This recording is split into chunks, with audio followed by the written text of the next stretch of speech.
And we are live. Welcome to BMoneys straight shooting number 6 with my man BMoney and yours truly, the podcast god SuperFly Johnny Lee. And with us tonight, we got a stacked house because to my right, we have Scott Diamond. Yeah, diamonds are forever, baby. And to my left over there, we got the one, the only, the myth, the legend. We got the apex of perfection, the shaman of sexuality. We got Austin Diamond. I don't know if I remember those lines going exactly like that, but it'll do. That's right. And then we got to his left, we got Tuffy, the badass junior. How's it going, guys? And even though you can't see him right now, we got right over there to Scott Diamond's left. We got the man, the myth, the legend who'll chop the shit out of you. We got Tuffy. Hey, Pop, I hope you know on camera you're putting over nothing. There's nothing there. Well, they may not be able to see it, but man, my main man, Tuffy, right here. There we go. All right. There we go. Hell yeah! Oh yeah, I gotta get him in here, man. Now, I'm not excuse loud me a little bit. bit.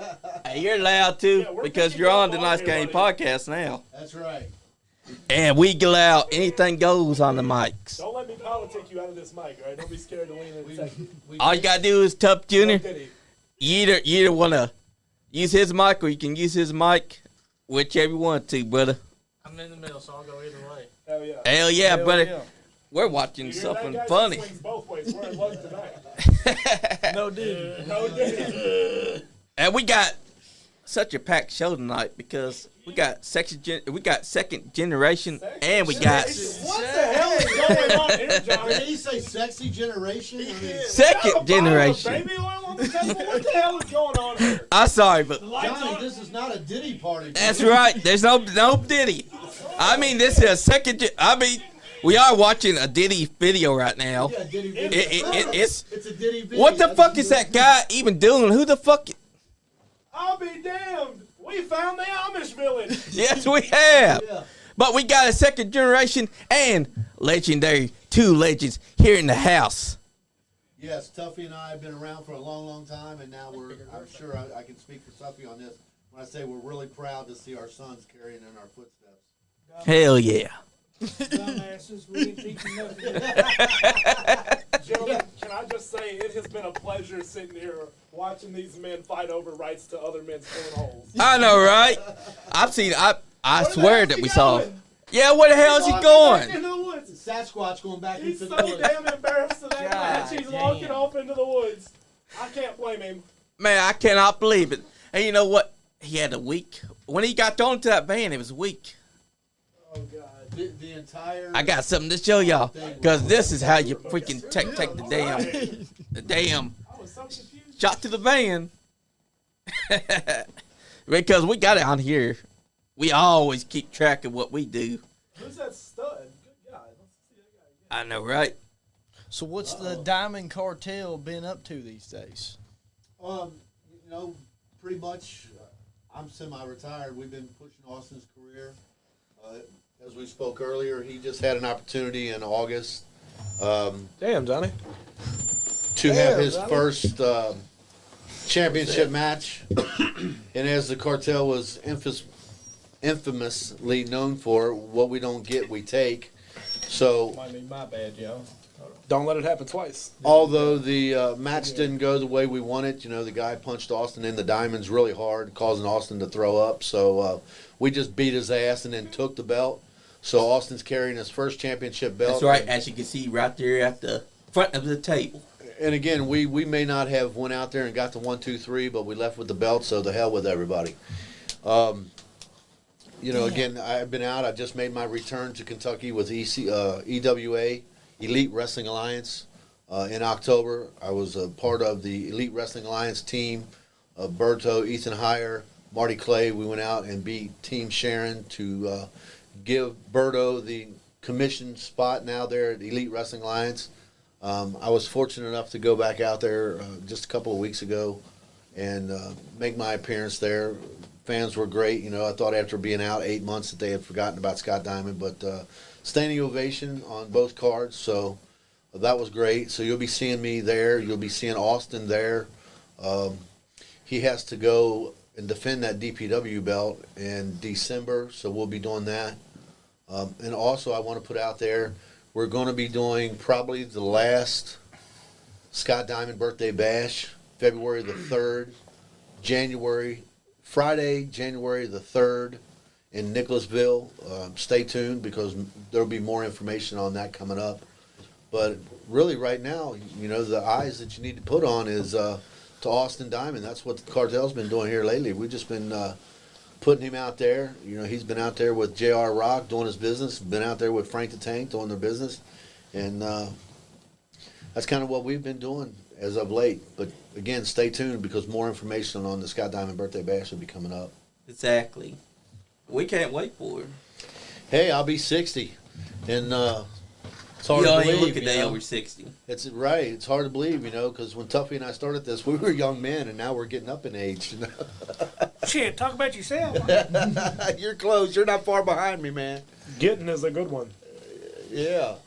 Hey, Now, this is how you take a shot to the car because whatever we Oh, saw shit. earlier, that he Damn. got weak on. Damn, son, you look, it knocked you fucking silly, dude. Like the one that we just watched, he got so scared to hit that car that he runs so slowly that he grabs the car like, oh, I don't want to hit this, baby. I don't want to hit it.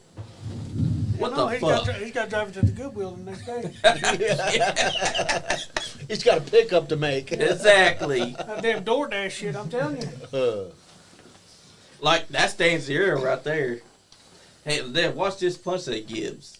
That's a pretty damn good punch that he throws. Yeah, well, he's a prick in my book. Yeah.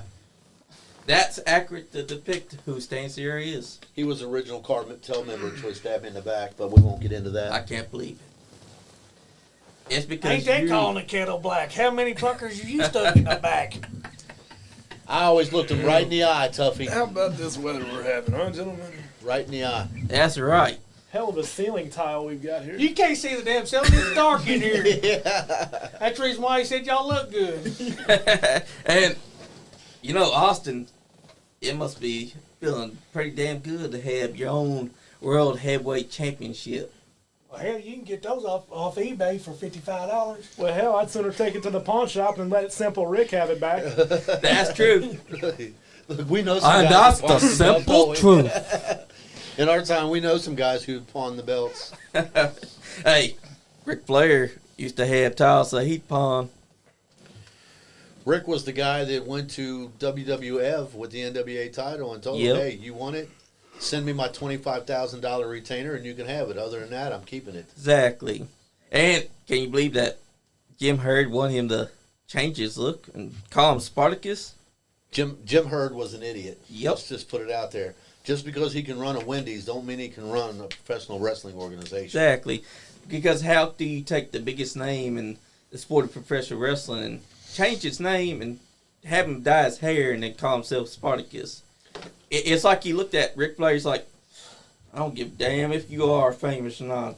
I want you to change your look and be Spartacus for me. Jim Herd, the only thing Jim Herd should have been saying is, would you like fries with that? Yep. You know, Exactly. That's You're going it. right back to the guy we were just watching. How about it? Exactly. That's exactly what he is. Because have you seen what he's been up to lately? No, I haven't. Has anybody? Exactly. No, exactly. As you The only taking- thing I remember is the shot heard around the world. The kendo stick that left an everlasting impression. June 5th, Salina, Tennessee. We It can turned see him the into a stick in the unicorn. background over there. You know, the people know what's good. How you doing? The people love Austin Diamond. I don't remember them chatting his name though. How'd Yeah. it feel when you landed that shot? Did you know that was pretty much it? Look, brother, everybody in the state of Tennessee knew that was it. He was out literally, you know, and you know, Tuffy, I tell you, we've been in that position before. When you hit a guy or you throw him into something and he's knocked, you can look into his eyes, and when his eyes roll back into his head, and that's the way this guy's head it was. Heck We yeah, knew- real. We knew he was out. We knew he was done. It was the end of the story. Heck yeah. Ray Owens said He loves his talks with you. Nothing but respect for him and the business. Thank you. I appreciate that. Who was that? Ray Owens. Ray of Owens. Bucks and Mucks Good Catering. guy. Bucks and Mucks Catering. Great food. Leon Lexington said, the GOAT, Scott Diamond. Yeah, Thank nobody you. else is here, Leon. Just Scott Diamond. Yeah, no, That's right. That's I see right. how it is. Hey, don't leave out my friend Tuffy, too. That's right. Hell no, I'm here. I'm not allowed around a fucking microphone. We can see your arms. Tuff, you can't say that. We're live. Well, hell, they said it was free range. That's right. You know, Because unlike wrestling, we can have the wrestlers do what they want to do on the mic. I'll tell you, get Tuffy around the mic, you just don't know what the hell's going to come out. That's why I Yep. don't want to get over here. That ends up becoming the one thing that you can count on. I'm over playing with a fucking duck head. Hey, Lee Ward the Duck. So I remember a time or That two means where it's been up somebody's ass. That's what that Yeah. means. Yeah. All right. That's why it's fucking tarnished, ain't it? That's why it's starting. Well, he said, don't worry, he'll send you the bill, though. That's right. And Tuffy Jr. I expect big things from 2025. All I want to say is, just wait. Exactly. Just wait. So I hear you've been doing some training, and you're getting ready to, again, follow in your father's footsteps, which, those are big steps to Oh, fill. yeah. Really, they are. Oh, yeah. I don't want to embarrass him or anything like that, but Tuffy's had some major battles throughout his career. And, I was fortunate enough sometimes being on the opposite end of the corner from him. And the best times were in the same corner with him, because when you're in the opposite corner, it gets nasty real quick. But you got big shoes to fill, and, I can't wait. I can't wait. Exactly. All I want to say is, it's going to be a nice little road. It's going to be a hell of a ride, I know already. Do you have a debut date? Not yet. Not yet. No, first thing I'm just going to do is I'm going to put the fundamentals down first. Just the fundamental downs. No, just mental. Mental work. Get mentally prepared, get mentally ready, get physically ready, and then that's when I will announce when my debut will be. That's the way to do it. Oh, yeah. That's smart. I mean, because a lot of people don't talk about the mental aspect of it. As I'm sure your father has told you, it's probably 90% mental and 10% physical.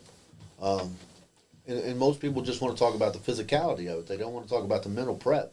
But you have to prepare mentally to be able to bring your A game in there. And then the physicality, it just comes natural after the fact. Yep. But you have to have, psychology is the hardest part to learn, but it's the first part that everybody says they learn, which they don't. They don't teach that shit no more. They don't. They really don't, Tuffy. They don't teach the psychology of what we do. And that is so important. So, it's a very smart statement there, young man. And again, I know myself, I look forward to seeing your debut. And hopefully maybe one day you and Austin Diamond tag up a little bit. Oh, we'll see. We'll see. Well, we'll be watching. Will be money. Now the ball's inside your court. Are you preparing to get into the ring?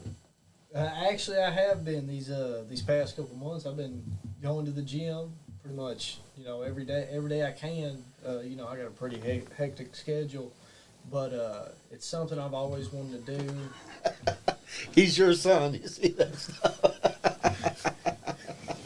This motherfucker, dude. I knew he's doing some shit. This son of a bitch. Hey, I don't know if everybody out there knows, and it's not my program. I don't want to take over, but that's what I do.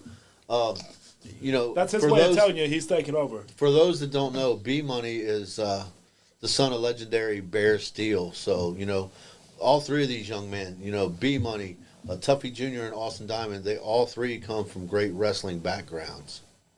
And ever since high school, I ain't been able to, snap into the wrestler. I was that mentality, but I feel it's starting to come on. When I'm in the gym, certain songs are going that, last couple sets fucking, I'm fucking ready. That motivation starts Yeah. taking hold to you, don't it? Yeah. Sure does. Oh, look at this. Brown says, you let me sell food at the bash. Oh, shit. Ray is wanting to do that? Yep. Well, hey, as long as Scott Diamond gets a plate, I likes to eat. Come on, the bash will be January the 3rd in Nicholasville, and at the moment, that's really all I can say about it. But we will be having it'll be the 15th Scott Diamond birthday bash. Hell So, yeah. probably be the last. You know, I'm We've getting. heard that the past 5 damn years. Now you're turning into Bobby Blade. You've only heard it for the last 5? Good God, I'm a decade in already. And you can outwork most of the people that's here that claims to be veterans. Well, you know, it's not easy being God's greatest gift to women, but here I am, you know. Gets tiring, I promise. I mean, I tell you what, though. Being DPW champion, that has its perks, don't it? Oh, it absolutely does. You know, that title and I have had many a great nights together already, believe you me. That's not what your boyfriend said. Tuffy, you leave my boyfriend out of this, all right? The first night we come home, Tuffy, he thought he was Shawn Michaels. You know, he gets in the shower upstairs, and I go downstairs, jump in the shower. And so, you know, with my office being downstairs, I spent a lot of time down there. So I came upstairs after I got out of the shower to tell him good night and stuff. He comes out of the damn bathroom with a towel on and the belt on. I tried to tell him, you're not Shawn Michaels. And you didn't have no shampoo left. Or conditioner. Just in case anybody at home was wondering, shampoo burns, but we're all out of conditioner. Oh, my goodness. In other news, gentlemen, I do own shares in Suave. Yeah. I mean, I've been paying attention to your journey. Ever since you won that title, I've only heard one person have anything bad to say about it. Oh, yeah, Johnny? You wanna clue us in? We're all gathered around here. Listen. Joe Moreau. Who? Joe Smo. Who? The Joe Smo of Smos. I'm lost. Does anybody that- else know this guy? Well, you know, envy can take many forms, is all I'm going to say. Yep. Especially when they spit on your belt. Well, he's used to spitting. Yeah. He's no stranger to that world, believe me. That's right. So was he the first person to hawk to? Oh! Snap. You know, He was ahead of the game. How you Watch doing? out, that shit's probably trademark now. What's up, Tommy Green? yeah, there's going to have to pay Great. money on that now. Yeah. That's right. Tommy Green's tuned in now. He said, Tommy Green in the house. Oh Lord. Damn, it's your bedtime, old man. Yeah, the only guy in wrestling that's older than Scott Diamond, Tommy Green. Yep. Jimmy Valiant still exists. Come on now. Oh, well, yeah. Well, actually, Tommy Green, and Tommy, you know, if you're listening, he can chime in on this. He can back this up. He and Boogie used to be a tag team years ago. Nice. Sure did. And Boogie don't even look older than Ramblin' Jimmy Lamb. He looks way older than Jimmy Valiant. Oh, Jimmy Lamb takes it on the chin because he's had a rough life. Yep. But his We're claim to going fame back to is, talking about Joe Monroe you now. know, his big claim to fame, you know, the Moondogs beat the shit out of him in Memphis one day, so he does have that. Yep, And he's he two-time PWI top 500. He also has this stroke when y'all beat the Hell album. Yeah, that was a scary moment. That was, I guess, 2 years ago. Yeah. Yeah, almost on the dot. I believe that was the 17th of November. Yeah, and so the ambulance came and they tried to get him to go because he had had a mini stroke. Yep. And you know, I got to give him credit where credit is due. He couldn't talk, but he wouldn't go in the ambulance, so you know he stuck it out. Exactly. Gave him a little glass of orange juice and a cookie, and he came around. That's a true professional wrestler, though. That's true professional wrestler, yeah. Because unlike Sin Cara, who cried about having a sprained finger, Jimmy Lamb was like, "Nope, I'm continuing." Yeah, he you know, he couldn't continue, but he didn't go to the hospital either. You know, Yep. they even tried to convince his wife to make him go, and she's like, "Look, he says no, so no means no." Yep, exactly. Because when you're a professional wrestler, just because you have a stroke don't mean that you're going to a hospital. Hey, you take it on the chin, you know. Yep. Tuffy and I both have injuries in the past, and you just stick it out. It's just what we do. Exactly. You know, this isn't ballet. It is a man's world through and through. You've got a wrestling background. You gentlemen have been around for, a cup of coffee. Y'all might know what I'm talking about here. You got any coffee? Ever since I'll my have a dick cup. was a manner. No, but we How do you got alcohol. Save that for later. But, I just couldn't imagine having to continue with a sprained finger, That's Yeah. a career ender right there. Yeah, and then being outside and you got that sprained finger and the other guys wanting to continue the match and you're like, "No, referee, come over here. I can't continue. Call the match off. My finger's broken." Well, let's look in yesteryear here with myself and Tuffy. Tuffy, how many times did you go out there injured or go out there and something happened during a match and still go ahead? Every damn week. Every damn week. That's exactly right. You know, when Pondo busted the cinder block over my testicles and, I stayed in the hospital for 5 hours because I had a swell. Why'd you look down to check? That's why you look like the way you fucking do. Oh, it's We know Tuffy. we know your mama should have swallowed it. Look, buddy, I'm no more happy about it than the next guy. Believe me. Look, man, this economy's whooping my ass tough. I wish it happened just as much as you do. Right, But I mean, the point is, guys like when Tuffy and I came in, it was not unheard of to go out there injured or get injured during a match and finish the match. And nowadays, it's fewer and far in between that you see that happening, I guess that's why we're getting out of the business and these kids are coming in. With you three sitting over there, there's only one good thing that I can tell you. My mustache. No. Oh. Learn your basics. Learn how to protect yourself. Yes. Because with these goofs nowadays, the only thing they're good for is no disrespect to the podcast and all that stuff, but that's all you've got working now. Yeah. Yep. You got kids that think they can come in because they can go on eBay and buy a pair of wrestling boots for $100. They think they're a damn professional athlete. Yep. Right. And they don't know ring psychology at all. Worth shit. Learn the basics, learn how to protect yourself, and then go from there. Hell, That's most good of them don't advice. even know. It's great advice. And most of them nowadays don't even know locker room etiquette. When we came in, if Tuffy and I walked in the locker room and there were vets in there and we didn't walk over and shake their hand, we was getting our ass kicked. Yep. Nowadays, these kids, not all of them, but there's a few of them out there that still do it.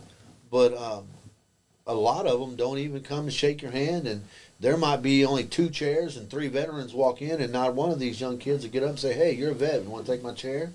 And that's just locker room etiquette. It's Yep. not even being in front and knowing your craft, being out there. If you can't get the locker room etiquette, you damn sure don't belong in the ring. You damn straight.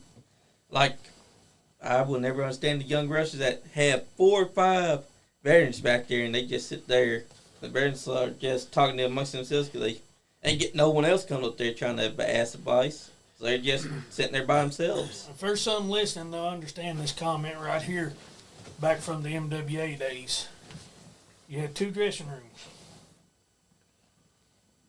You had the generals, Yep. and you had the sidekicks. Yep. You probably remember them. Yeah, there was one upstairs. Yeah. That was one I ran into. What's up, all the Joe? time. And then where was the other one at? Was it? The sidekicks had to be totally separate because they wasn't allowed to sit with the veterans. Yep. Exactly. Because the sidekicks are sidekicks. When we came in, Tuffy, it was a privilege to be in the sport of professional wrestling. Nowadays, the kids treat it like it's not a privilege, it's a given. They're handing out so many licenses to people that are untrained, that don't get any proper knowledge of what we do. And I think that's what's really slowly killing our business. And one of my pet peeves is those that come in, they're blind, they only have 1 match, and they already call themselves professional wrestlers. No. They have to have at least wrestled longer, have at least had 100 or 200 something matches under the belt. And also, key word, learn what professionalism is to be a professional wrestler. Right on. Professionalism is a big part of it. And a lot of times these youngsters nowadays come in and they'll say, "Oh, I've been in 2 years, I've been in 3 years." When Tuffy and I came in, and I think he'll back me up on this, they didn't care how long you'd been in, how many matches you had. If you hadn't had 500 matches, shut the hell up, sit the fuck down. Exactly. I don't care if you've been in 10, 20 years. If you hadn't had 500 matches, we don't want to hear from you. And now they think because they may have a year, 2 years in, they're out here calling the shots. To all you young guys and girls out there, you are subcontractors. I promoted and booked for a long time. And if a promoter or a booker brings you in and asks you to do something, I don't care what you're doing over at Joe Schmo's place. If you come in and a promoter or a booker asks you to do something different than you're doing at Joe Schmo's place, then that's what you do, or you don't take his money. Exactly. You are a subcontractor. You come in and contract a booking from a company, and then they tell you what they need from you. If you can't do what they need, then you don't need to accept their money. You need to get in your car and go on back over to Joe Schmo's place to where they allow you to get away with that shit. Exactly. That's why I never got paid when I come to you. Because you never told me what to fucking do. I just don't want to. You was just going around beating up everybody. I mean, maybe they need to get beat up. The occasional crossbody off the top rope, nothing too crazy. Woo. And see, that's what Austin Diamond gets too. I mean, look at him. He's already a champion. He took your advice. He's been learning more than all these young cats that think that they have more experience than him. Well, it's like Tuffy Jr. and BMoney here. Austin was born into this business. He watched Tuffy. He watched me. He watched Bear. He watched Al. He watched all these guys, Donnie Green, Tommy Green. He got to watch all these guys as Tuffy Jr. and BMoney had got to do. They were fortunate.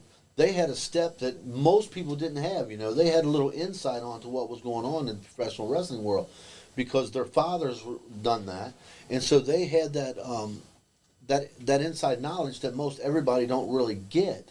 So these guys are ahead of the game before they ever stepped into the ring. Yeah, it's rolling out of the bed the next morning instead of getting up out. That's exactly it. Being able to get in that car and drive 6 hours somewhere and be able to get out and stand up straight. Yeah.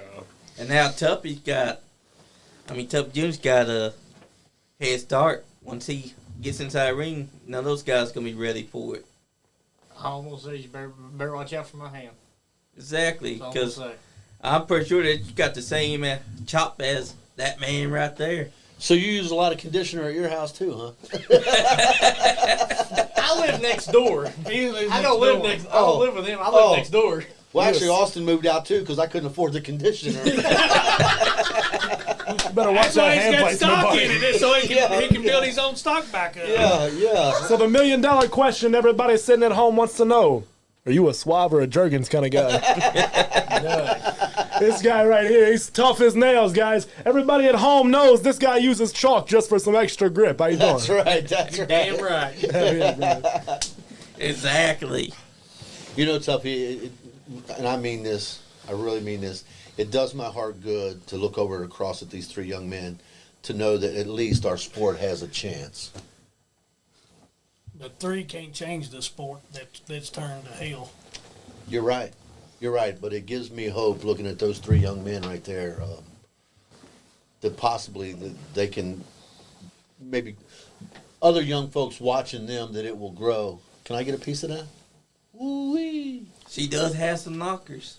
You scratch his nest? But these three young men right here, it gives me a little bit of hope and a little bit of faith into what our business is. This is the most wholesome sausage fest I think I've ever been a part of. But, I think that BMoney's going to have a shot, too. Once he gets out there, this man's already got Olympic background. He's a four-time state champion. So, if he gets out ring, I feel like he's going to tear some of the shoulders out of the place. He's already done it before. I got footage of that. Me ripping somebody's shoulder. Hell yeah. And and that's a great story, because that's where I started.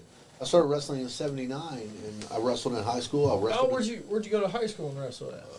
I went to Holmes High School in Northern Kentucky. Oh shit. And so, I wrestled in high school. I wrestled in the Marine Corps, and then in '87, I got to train with an Olympic wrestler, and start training to be a professional wrestler. Nice. Now, I didn't get to stay in because I had kids like young people do. So I got out and raised my first 2 children, and then I came back to the business. And quite honestly, it done me good, not only because of my collegiate background, but when I came in and I was young, just like a lot of young guys, I thought I was going to be the next Ric Flair, the next big thing.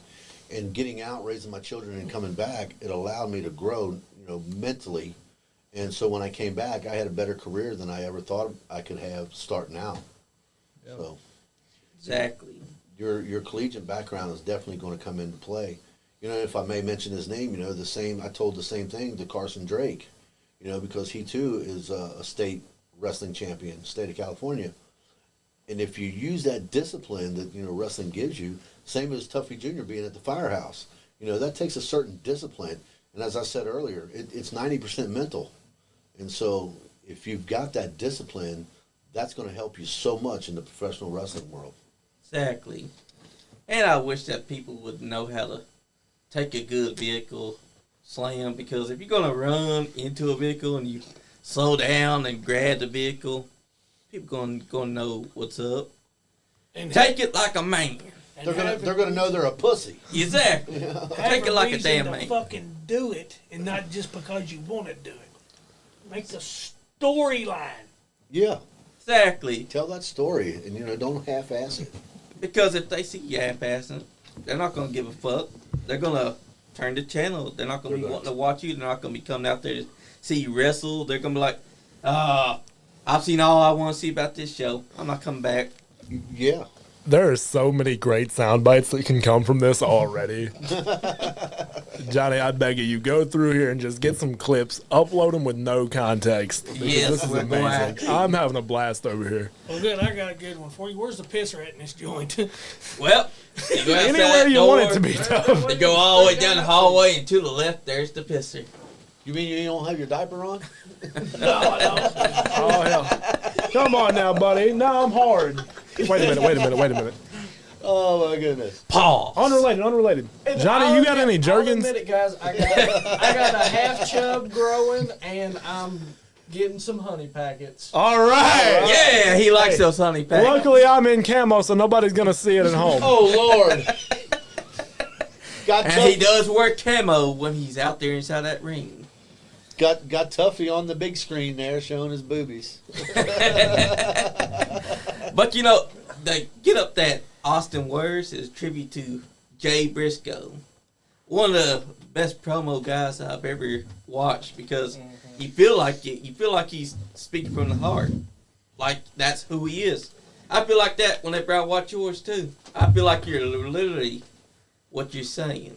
I appreciate that, Johnny, because that's absolutely right. I truly believe that I am better than most people. I truly believe that when I go out here and see all the incestuous hicks of Indiana, that they are the scum of the earth. When I go to Tennessee, I make sure to let them know you cannot pay me in food stamps. When I go out here in West Virginia, which, by the way, has some of the highest incest rates in all of America, I let them know, hey, I don't have enough crowns to break this down for you, okay? I truly believe that Austin Diamond is the reflection of perfection, the apex of excellence, the guru of greatness, and the shaman of superiority. That's right. Because I am just that damn good. I'm the best damn thing since sliced bread, and that's just what it is. You don't have to like it, you don't have to love it, but you damn sure will respect it, and that's about all there is to say about it. And that's what Tennessee felt when they heard the kendo stick around the world. Hell yeah. That was the I wasn't greatest going moment. to drink tonight, but that got me fucking fired up. Get you fired right up, don't it? Golly, hell yeah. Hell yeah. Shots around, baby. Shots all Exactly. around. Hey, brother, Diamond's always got cash on him. We can go do shots right now and come back. And quite honestly, I'll tell you all right now, that's how Austin got his name. Because I drank so much, and this is a straight shoot, I drank so much wild turkey that in my day, Austin Nichols was the distiller. And so on one drunken night, I said, if I ever have another son, his name is going to be Austin. And there's proof in the pudding. So you all at Wild Turkey, send me the money, because I'm the one who should be getting the gratuities off of that. I'm the damn That's namesake. right. What kind of shit is that? Sending him the check. Damn, least you could do is throw me some child support. I'm not it. Yeah, well, checks in the mail. But Brother, I told you, the economy's getting me, Bob. I knew that Please. you were going to be a star, because you start having your first match 2022, and you're already a world champion, which Rick Gunner's crying about still to this day. You don't have to remind me, man. I can smell his breath from here. That's true. He will I have think his we can all opportunity. smell it. Rick Gunner will have his opportunity in December. DPW is making their return to the arena, Jeffersonville, Indiana. Yep. And Spring Street. 1416 Spring Street. Austin will be bringing the championship title, and Rick Gunner will be in the house. The cartel will be in the house, and all there is there an opportunity. Step up and let's get it on. That's right. I mean, the Diamond Cartel is a powerhouse. You got Scott Diamond, Austin Diamond, Frank the Tank, J.R. Rock. The madman from Furnace Mountain. And Yes, there's a reason right. they call him that, because he's a madman. He's got the best cardio ever in the business. And Tuffy's back in here with us, and he could tell you he's been around the block with Frank the Tank. He's been around the block with J.R. Rock. They are formidable opponents by far. And I tell you what, seeing Frank the Tank that first time in New South, he looked like a tank. Like he said, that pole that Sorry, you Tuff. see there. What's going on, man? Hey, look at Sean Jahns. Everybody? Sean John's in the house. I don't know where this hand's been, but this has been an interesting night already. So Oh, snap. You all right, Easy, brother? you'll pop a Sean hip. came to I touch think I did. everybody. He came to touch everybody. Yeah, Oh, yeah. don't underestimate He heard him. us talking about the Diddy party earlier, and he rolled up. He's here Yeah. now. Why you got to sit on the kendo stick for? Well, you know, what can you do? This is his real daddy. Oh, whatever. I'm scared to death of your daddy. Yeah, so we heard earlier that you had a little chop battle with Tuffy. How'd It that wasn't go? a battle. Yeah, do you still got your nipples? Yeah, but Mind if I get a squeeze? No, they're still there. They're still there. At least I had a handprint on there for about 2 weeks afterwards. I can believe it. I'm the one that started it because I said something real. He asked, did I want to trade chops? And I said something real stupid. Sure thing, let's do it. You know, I have to agree with you. That was a really stupid thing to do because, you know, Sean Johns, for those out there that don't know, we watched him grow up in the front row of the wrestling programs. And so you knew what Tuffy was about before you ever made that statement. So you probably should have rethought that. Yeah, I did. But Tuffy says that he was a perfect angel, that he never chopped nobody. No, It's not like him at all. Okay. I wouldn't hurt nobody. Yeah, I've never known Tuffy to hurt nobody. I'll put a broomstick over. Well, that may be true, but goddamn, We've never fed anybody to Tuffy. That's not something that we would do. I got fed to Tuffy. That's what I'm saying. Oh, hockey.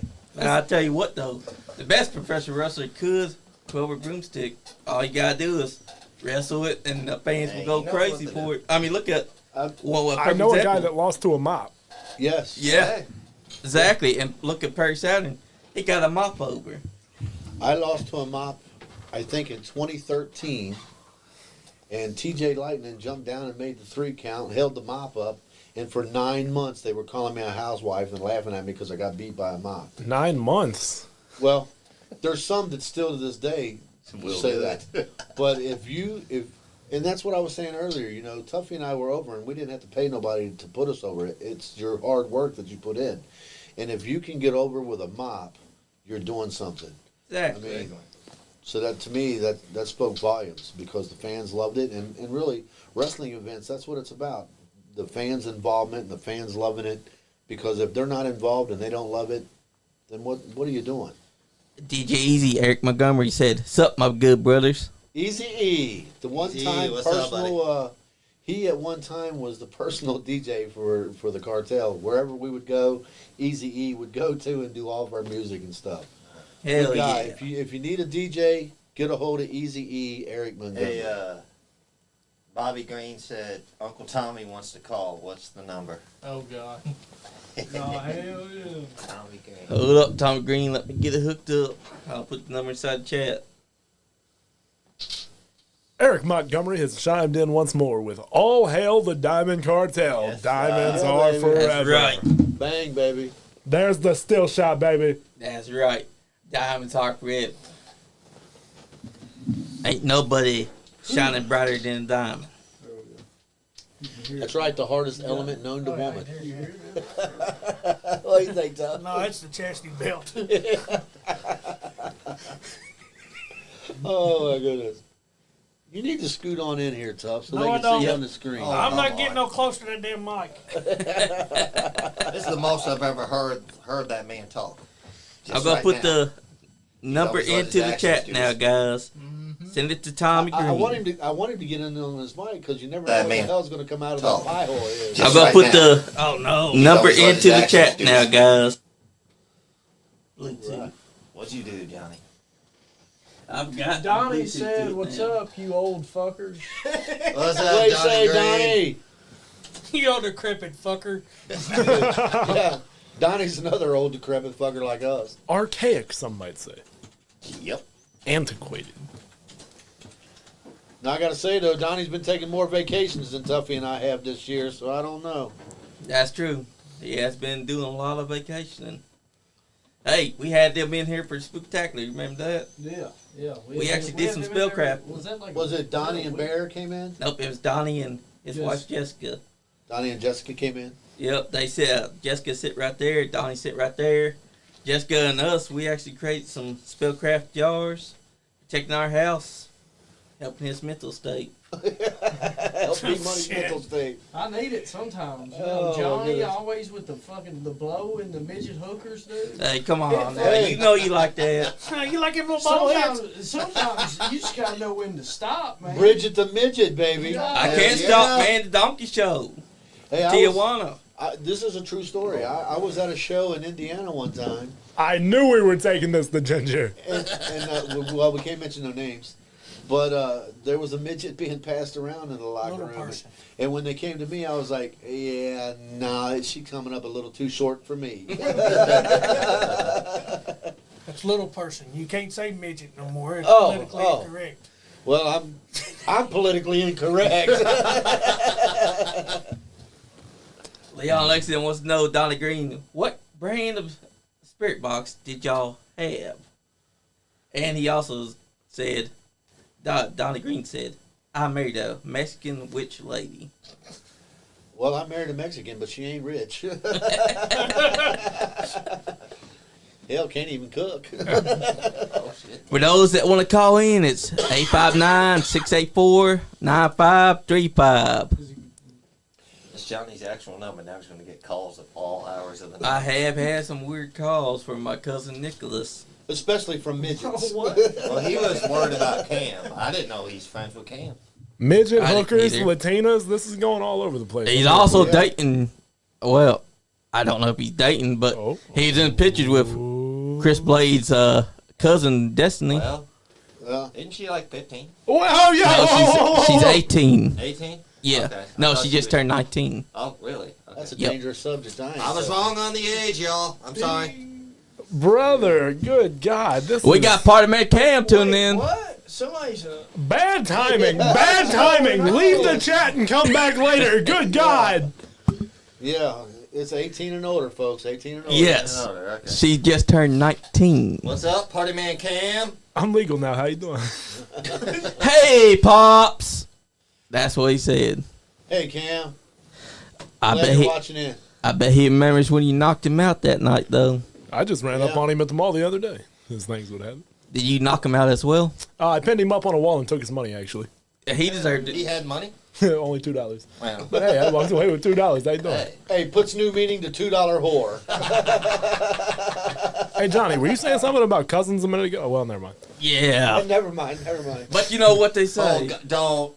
Tennessee, John knows. Tennessee No, no. has the biggest hicks around because, man, that Joe Smo's family was all about Joe Smo after that kendo stick, though.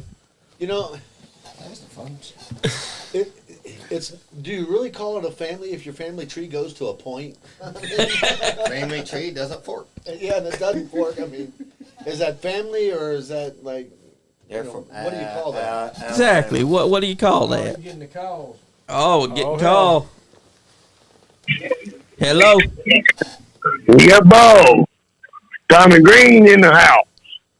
Heck yeah. Hell yeah. Hey, there's the old man. Tommy. Yeah, what's up, Scotty? What do you say, Tommy? I got Tuffy here with me too, man. It's gonna be an old man. Yeah, I know. 2 week Tuffy. 2-week Tuffy. Yeah, but I didn't have right. to. I didn't have to use a You check old damn cop. so You don't chop me, by God. By God. You don't chop my big ass. Now go. Donnie said we got another old fucker. Yeah. Uh-oh. He said Yeah. that. Hey, there's one thing about it. You won't never see a green in a ring with 2 people. That's the butchers and a damn snake. Huh? No snake. No snake. And no choppers.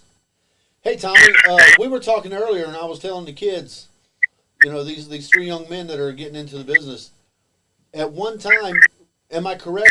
Didn't you used to tag with Boogie? That's where I learned to train was with Boogie. That's where I got my final training with. Because Yeah. I remember at With- one point, J.R. Rock and I tagged against you and Boogie at WCCW years and years ago. Yeah, I remember that. That was over in Lawrenceburg. Yeah. Me and Jimmy, we rock the house, don't we? Yeah, man. We have a blast doing it too, right? Oh, you already know. But you can't keep them laughing every time I'm in the ring. Why? Because you kept saying shit, and they'd say, you can't say that. You're not allowed to say shit in Kentucky. And you'd say, well, My shit. bad.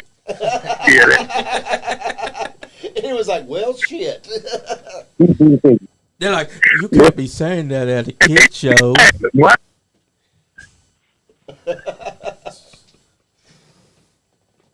B-Money, we can't be playing footsie live on air, all right? You just save that for later there, champ. Hey, as long as you keep your socks on, it's not considered queer. Can we say that on air? He Yeah. just did. He just Can't argue with that one, all Better right? than saying faggot. That's Oh my God. See, that's why you can't give Tuffy a mic. You don't know what the hell's going to come out of That's that pile. true. No, you don't give him a mic. Never give Tuffy a mic. He always stutters. But he always backed it up with his chops. There's actions. No, he ain't dropping my big ass. He said you ain't chopping his big ass. Oh, hell no, we ain't got enough ventilation in the damn building to get up fucking rust off his old ass. You better get your ass back on. You better get on back where you back in them heels. We can't even get him to come on camera, Tommy. Now I see why, Scotty. What'd he say? He says, I see why. He said, I see why, Scotty. Oh, my goodness. I'll tell you, we need to do that one night. We need to get all the old guys up here. Yes. Scotty, that ain't a big enough room. You know what I'm saying? Oh, I can tell you, that's the truth. The room is not big enough. We'll have to knock this petition out right here and make the room bigger. That's what we've been saying. Right? Need to knock down that wall right there and make this room bigger. Yeah. So we can fit a whole cast of people. Hell yeah. Because I We'll tell you, bring the old school back, right, Scotty? you already know, Tommy, and I'll tell you what, you'll hear stories unlike stories you've ever heard before. Exactly. I got some stories. I've told a few on there. Hey, we've been enjoying the NWA guys coming on here. They've been telling a lot of great stories. Hey, I wasn't all NWA. I was CWA. Yep. Okay, Scotty knows them. Yeah. I mean, you know, Santa Claus. I mean, hell, I can name a few of them. UWF, UWF, yep. and they're with Cousin Jed when he had USWF. Yep. Oh, Hillbilly. Yeah, The old, yeah. Yep, the old hillbilly. We Yep, had a remember. lot of great old companies. We had a lot of fun too, right? But we couldn't keep you smiling every damn time I come in there. We got a question from Bobby Green. He Oh. said, Diamond and Tuffy, I want to know why the kids want to get into the business. Yeah, you know, that's They a don't good listen like question. their mothers. Well, I mean, I already spent my whole life on the road. Why stop now, right? You can call in Chris Blade after Tommy Green is done. Hey, I'll back out of here so other people can get in there and call. You the man, though, Tommy. Hey, Stories, love y'all. good talking to you, Tommy. stories Nice. of aspirin, Geritol, and diapers. We love it. That's right. And we're still tougher than any of these young sons of bitches coming down the pike. And they need to learn fucking ring psychology, because I can't tell you how much I hate today's non-existent ring psychology, because every time I see a guy look at the referee when they're counting, I want to slap the fuck out of the guy that's looking at the referee. I'm like, can you not hear what the referee's doing? Because during my match, I could hear Sean counting. So how the heck are they not hearing the referee counting? If you don't listen, you don't kick out, you get pinned. Oh, That's wait. the bottom line. Yep. That's on you. Exactly. It looks like Leon Lexington's trying to call in. Hold up, that's another one right there that's a listener too. Let me call him. You want to answer that question? I'll let you go. Please leave your message for 85. They want to know why you three young men want to go into the business. Yep. Chasing legacies, man. There's something about like that's never sat right with me. You know, I don't know. It's like it just feels like something I have to do. It doesn't. It's not something I just want to do, but there's a feeling that's not satisfied. So you got that if I don't. desire. Yeah. How about you, Tuffy? So, just like what B-Money was saying, you know how you guys retire and stuff, there's a piece to the puzzle that's missing. Yo. We got Leon Lexington calling in. Where'd that piece? Gang, buddy. That piece into that puzzle and carry it on. You know, and you use a great analogy because I always said that wrestling is a puzzle. There was one piece missing that it's not a complete Exactly. picture. Yep. And so that's a great analogy. And so now, we heard B-Money, we heard Tuffy. So we'll pass it on over to you, Austin. Here we are. We've got looks to kill and a lineage that will. It's one thing to have big shoes to fill, and it's another thing to have ruts left at the top of the mountain for you.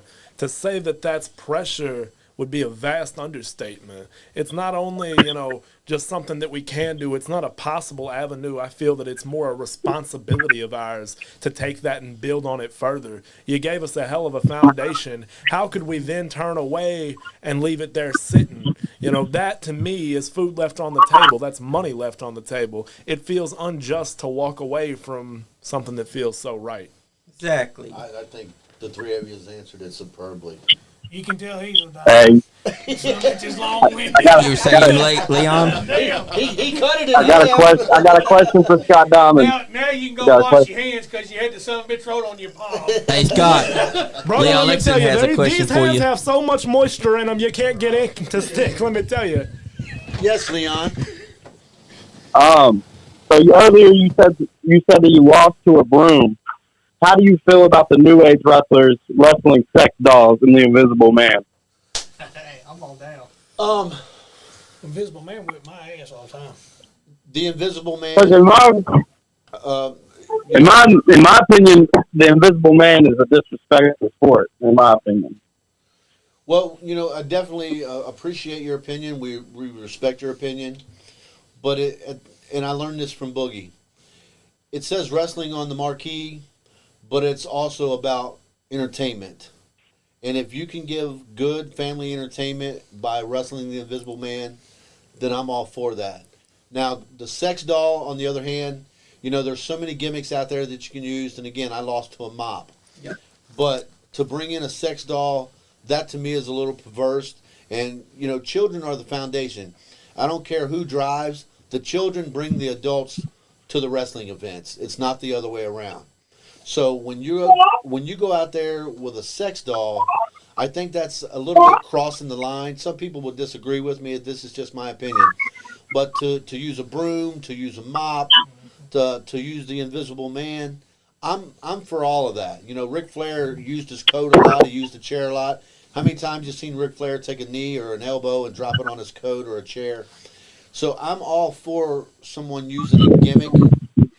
But to bring a sex doll into a venue that has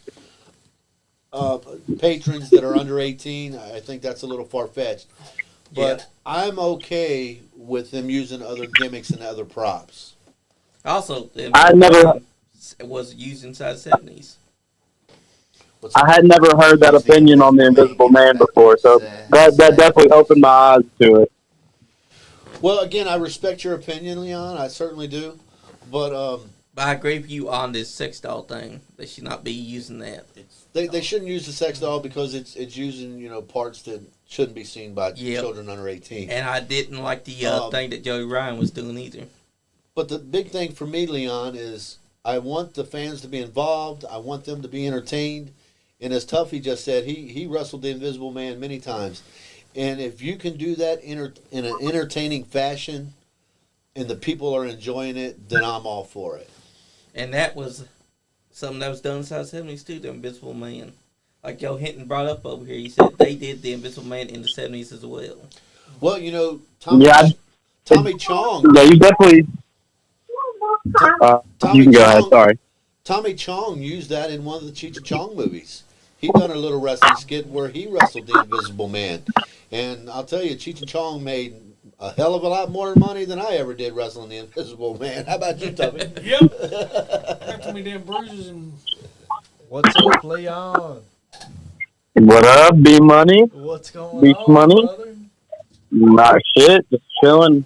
It wasn't raining. I could go smoke me a cigarette. I'm sipping on some Maker's Mark right now. You know, it's getting lit. Getting lit. Hell yeah. Take a shot for old Scott Diamond. That's right. Oh, definitely. I had to mix it with some sweet tea. You know, the country boy drink. Oh, and Leon, the spirit box that his wife uses. Let me find it again. Yeah, my wife is a crazy bitch. She wants to talk to ghosts and shit. It's the PSB 7 Pro Spirit Box. Yeah, I'm gonna get her one. I'd rather my wife talk to ghosts than talk to me. So it's all good. Here's a man that's been married for a while.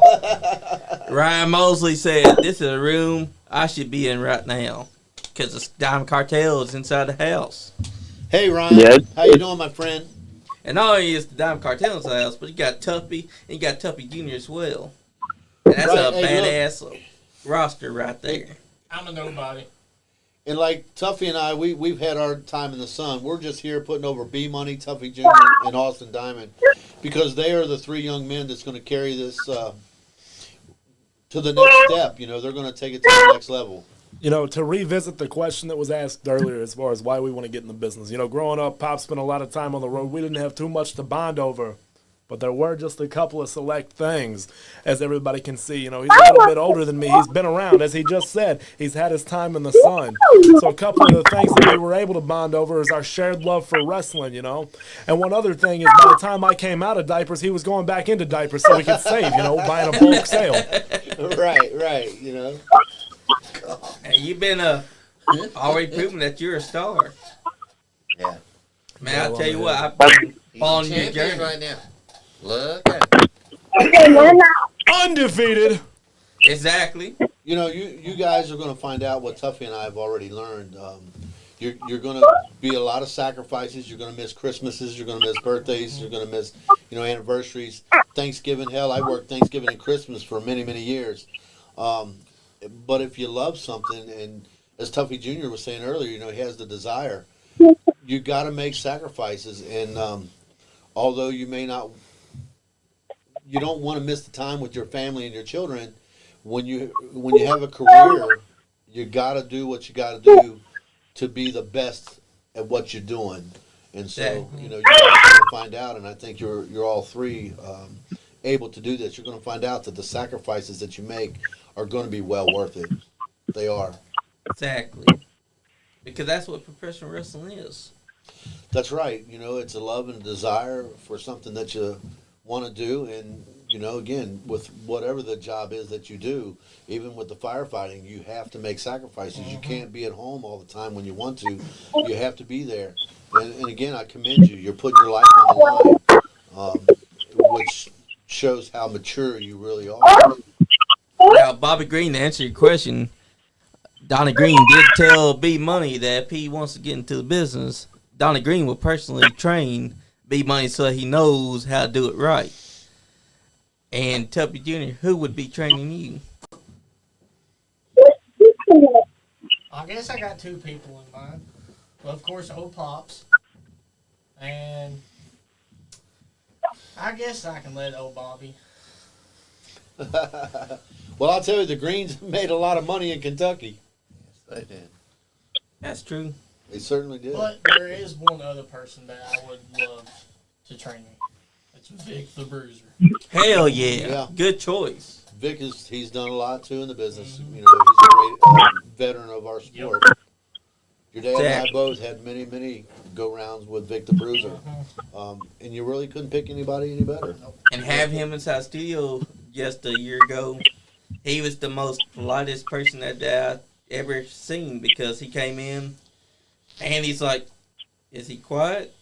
But then as soon as we started, he, just like that, the flicker light went off came and he on. start talking more, and turns out that he loves comic books just as much as any of us.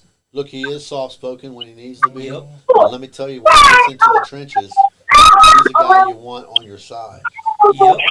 And he fought that man right there. We actually watched his match a couple weeks back when Dizzle was sitting right here and I'm sitting right here. We turn on TV and there he is, Tuffy versus Vic the Bruiser. I think was we one had of you and many. Vic in Frankfurt at one time, didn't we? Was going to, then COVID hit and they got Yeah. Yeah. That would have been. Hey, Johnny. I'm about to get off here. All right, brother. But, Hey, Leon. I just hang wanna loose, add- brother. yeah, I just want to add, when y'all was talking about the bond of pro wrestling, that's like, to me, the most beautiful thing about it. It doesn't matter if you're rich, poor, old, young, doesn't matter. If you can bond over something like pro wrestling, it's a beautiful thing. Yes, Sure sir. is. You're so right, Leon. You're so right. And Before you it get off here, it Leon, speaks like, volumes. It speaks volumes because you don't a person that doesn't even speak the language could watch wrestling and understand what's going on just by if your body movements are good, if your facials are good, it doesn't matter. Like, it transcends words and everything. It's just about the storytelling. That's one thing I think the art of the game has been lost, is just the storytelling of it all. Like, I got into wrestling because it was like I'd watch the novellas and the soap operas with my mom, and then my dad put me on to wrestling, and I was like, it's the same fucking thing, just amped up to 1,000. Right. And that's where I hope in the next 10 to 20 years that wrestling goes back to, is more story based. The in ring is always great, but when you can captivate an audience off the story, it's better than any movie, any video game, any book. It's like watching a live action play. It's one of the most beautiful things, in my opinion. Sure is. I agree with you wholeheartedly. Hit the nail on the head. But I'm gonna get off here. Y'all have a great time. You too, All right, brother. Leon, hang loose. all right, Yep. Leon. That was Leon Lexington there, buddy. And he's right. There's no other medium like professional wrestling. There's not. Like, it brings people together, even people that may not have been talking to each other, but as soon as they see wrestling, they're opening up to each other.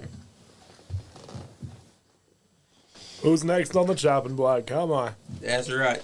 Who's next? Dear God, that's a paragraph. All right, Tuffy, I'm going to take your lead, man. It's I'm gonna go not down the Bobby hallway. Green. Chris Blade, Of you course want it to is. call in, so call in, brother. Grandpa's Wait a splatter's minute. about to splatter.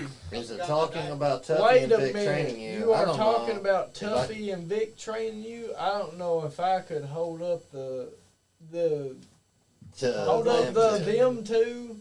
I can show you how to piss people off, but them two guys can work circles around me. Hey, Tough. Oh, look at There's an Mama open chair. Steel. Mama Steel. Happy birthday! Happy birthday, Joyce. Tough. There's an open chair. I'm not getting close to that damn mic. Fuck Come that on! Come It's on. tempting, ain't it? It's Come on, tempting. Tough. You's already over her. It say Tuffy, Tuffy, Tuffy, Tuffy, Tuffy, Tuffy, Tuffy, Tuffy. He just flipped off like an inanimate object. Hell mic. It's that yeah. invisible man sitting there. That's real heat. Yeah, the Hell invisible yeah. man's trying to tempt them. Right back to the carny days, baby. Is it hotter than a two-packer Billy Goat in here? Let me tell you, warm. hit the nail on the head, brother. It's hotter than two fat women sitting in the back of an El Camino fighting over a bucket of chicken.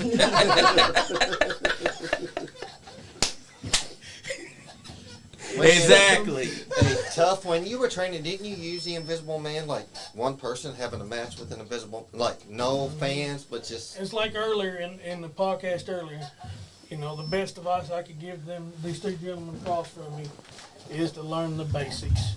Learn how to protect yourself and Yeah. grow from that. If you learn how to protect yourself, you and the invisible man can have a hell of a match. Rimo said, nah, you can't steal Scott's chair. Now, Pop, I just got to know Hell you can't. no, his damn pins leaked all over the son of a bitch. Yeah, Tough brings up a valid point, Pop. You came back awful quick. Did you make it all the way to the bathroom? You mean it wasn't that can outside the door? Oh, hell. Oh, God. well, It's not lemonade out there, boys. That was my Pepsi. Damn it, Bobby! Well, now it's Pepsi with lemon flavor. Well, on the bright side, it's Pepsi, so it's not like it could get any worse. Yeah, that's true. Oh, my goodness. But it's true. Professional wrestling has some of the best storytelling, and I wish that today's generation would understand. Try to make it mean something. That's what's been forgotten. It has to mean something. Ryan Mosley said, I dare you to go drink it. $20. Hey, for $20, I will drink Hey, it. 20 bucks is 20 bucks. 20 bucks. Hey, is 20 That's bucks. true. Hell, that's more than a payoff. Hot dog and a handshake. By about $18. Boiled hot dog. And sometimes you don't even get the Ball handshake. dog, chili dog. with no hot dog, just chili and bun. Yeah, just chili in a bun. There's no meat. My favorite That's right. payout that I ever got was I seen Mall Dog the other day, actually, at Town and Country. Dude, fucking, that was so good. gentlemen, I'm really curious as to your answers on this one. My favorite payout that I've ever gotten was I got 2 boiled hot dogs with a stale bun and a warm Diet Mountain Dew. You sure it was not Mountain Dew? You sure it wasn't your daddy's piss can in the back? Oh, can only hope. I've been known to use a bottle or two. Gentlemen, what are some of the best payouts that you all have gotten? Wow. Back in the day, you was lucky to get a payoff. We ain't talking money here, cowboy. You know, I'm sure we've talked a DVD or two, but I think my favorite was always, well, brother, we had money set aside for you, but somebody stole the box. Yeah. Yes. Yep. Wait a minute. Well, hold on. Let me go out to the truck. It's out in the truck. I'll be back here in 5 minutes. Let me go out there and get it. No, you don't see it. And then they don't never return. Yeah. You know? I thought my wife already paid you. Yeah, I've heard that one. I've heard other people saying that. They didn't even give you a hot dog or a handshake after Nothing. they stiffed you? Nothing. Not even a reach around. well, sometimes you even a did get reaching around. stiffed, but I guess we can't talk about that on air. No, that was on the ride home. Right, how you doing? When I seen the midget on the side of the road. Yep. Hey, you gotta do what you gotta do. All right. Well, it's now the part where we start letting Tuff and Old Man here talk about little blue pills and whatnot, or Blue Chew. Blue pill. Look, I'm telling you, we're not there yet. and I can tell you this. We're so good at what we do, that's why you 3 boys are here. let me tell you, this old man's got 3 kids, couldn't back out of a driveway. That's right. That's why you got here, because he stayed forward. That's How right. you doing? The trucker method never worked for me. Ryan Mode said nowadays it probably I'll cash app you. Oh, yeah, I've heard that. Well, $ Diamond Deluxe 06, I'll be waiting. That's right. I know what Cash App is, but I don't have it and wouldn't know how to use it if I did have it. That's what she said. How you I doing? wouldn't know how to use it if I had it. Now, what would y'all say would be the worst payoff that y'all have ever had? My 2 boiled hot dogs with a stale bun and a warm Yeah. Diet Mountain Dew. Yours was always the worst. My worst, I drove all the way to Tennessee and they said, hell man, Scott Diamond, don't just bring the cartel. Bring 2 carloads. We've got a big event in Tennessee. I said, now look, this is the money that we need because that's one thing nobody wants to talk about is the money. So that's the thing that I try to talk up front. Yep. And I told you checks in the mail, Tuffy. Mail's running a little slow. It's 6 years behind. Cash it fast. He's just going He perked up fast on that. So I get 2 carloads together. We drive all the way to Tennessee. Wind up. I work with 2 kids that I never knew before. The one kid was a good kid. He was about 6'4", about 350 pounds. The other kid was about 4'4" and weighed about 200 pounds. Ain't no way he weighed 200 pounds. Okay, 160. With rocks in And- his pockets. And the 160-pound kid was telling me all the stuff that he was going to do to the 300-pound kid. And my favorite thing, you love this too, Tuffy. I've seen you do it. Listen to him and listen to him and listen to him until he told this big old story what he was going to do to this big old guy, which he could have never have done. And I said, okay, well, we're not going to do any of that. And so after this dismal match, the guy didn't listen to anything. So the guy that was working with me, he come out of the ring and said, Mr. Diamond, what do we do? And I said, break his fucking arm. Yep. Fucking break Straight his fucking arm. shoot. And that is a straight shoot. So he jumps in the ring. He tells the guy what to do, and the guy don't listen. So he straight shoot is breaking his fucking arm. And I'm telling the ref, just call the match, or this guy's going to have a broken arm. That's right. So both carloads, we basically made up the entire card, honestly. And so we get It done. was us versus the state of Tennessee. Right. Especially after that, because I hit the guy over the head with a beer bottle at the end of it. Oops. And so the promoter's wife, she's cussing me and everything because I done busted this guy open that wouldn't listen. I busted him open with a beer bottle. Yep. And so we're waiting around, and there's about 10 of us. And finally, I go to the promoter, him, not her, because she was already mad. I busted this guy up with this beer bottle. And I said, dude, where's our pay? Oh, brother, man, our mom just died, and we're going to use this to bury her.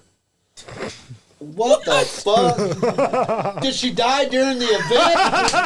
I mean, because yesterday we agreed on some money, and today all of a sudden your mom died, and so all the money's going to bury her ass.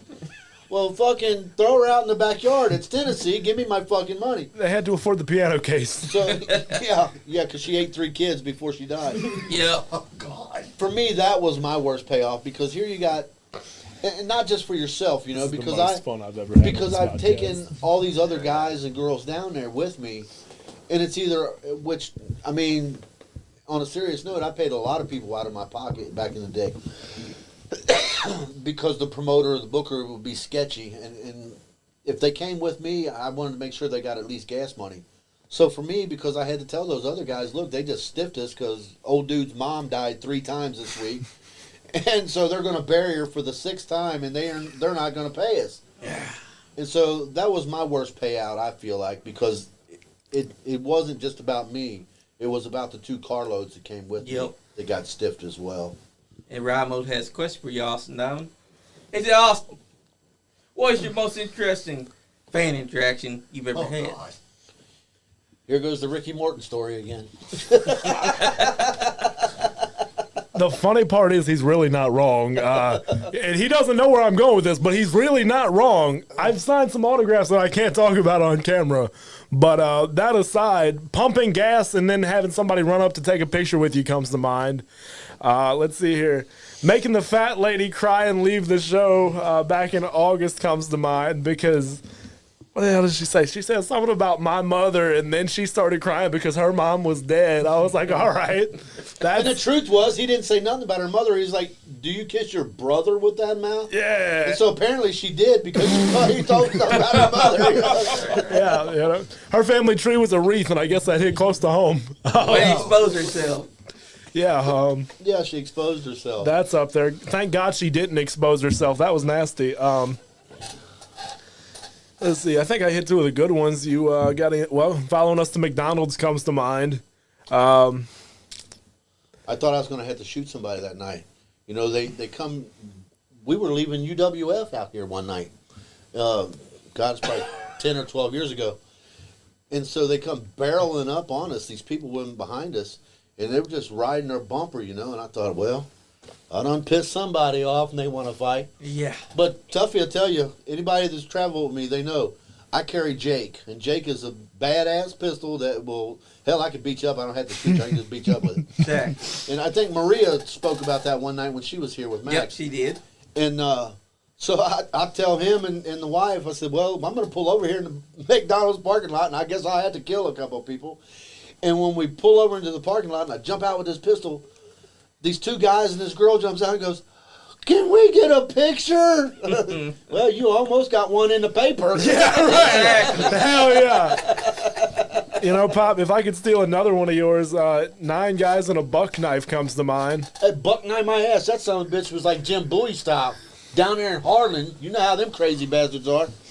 And so the security comes, and of course, down there in Harlan, they had that cage in the back. And so I always parked the Lincoln back in the cage so they wouldn't bottle my windows and shit. And security comes over and says, that guy that you told his old lady that she was on some perk 30s, him and about 8 of his buddies are at the front door, and they got a Bowie knife about, 14, 15 inches long. Yep. And so I pulled my blazer back, and I got that 44 Magnum on my hip. And I said, you go out there and tell them dumbass hillbillies, don't bring a knife to a gunfight. Scared the security so bad, he went and hit his damn self. You can't even rely on a security guard that's going to hide. Oh, my God. Look, the girl was tougher than all 9 of the guys that were out there. Of course, though, she was on perk 30s. Well, naturally. That's true. Perk 30s make you strong. Look, Larry D and I was down there in Harley one night. He told him there was a mom and a daughter there. And he told them that, and both them bitches came over the rail on Larry D. I'd lay down with a man before I'd lay down with you, honey. Was you out there in Georgetown that night at UWF when he told that Mexican girl that? Larry, the girl was giving him hell. You know, she had about 9 kids with her anyway. And so she's giving him hell, and Larry looked at her and said, I'd lay down with a man before I'd lay down with you. And you know, they had the tables around the thing. This bitch jumped on the table and leaped out after him. Pork chop caught her in midair.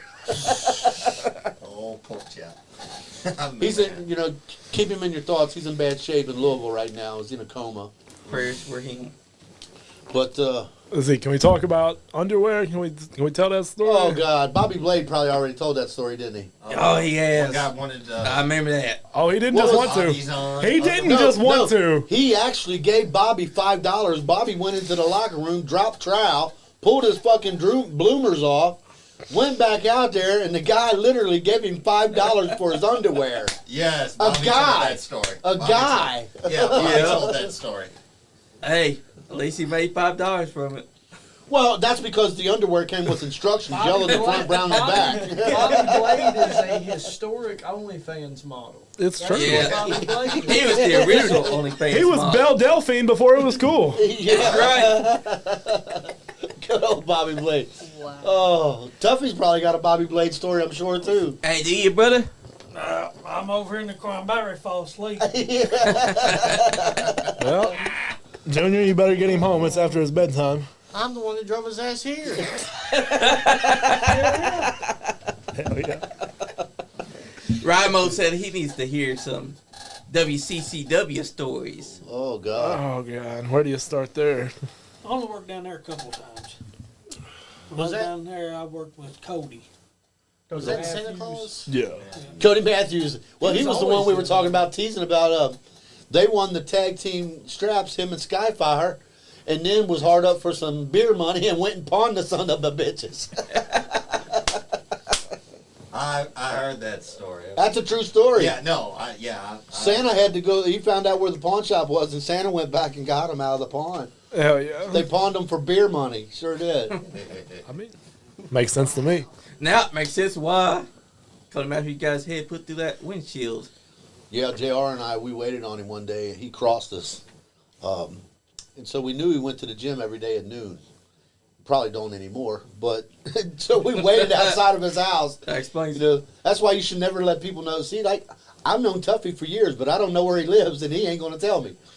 We waited outside Cody Matthews' house, and when he came out to go to the gym that day, we just jumped his ass. I throwed him up on the hood of his own Jeep, and JR's like, you know, JR Rock. Yeah. Well, that's a prime. Yeah, let's do this. He jumped up on the damn Jeep.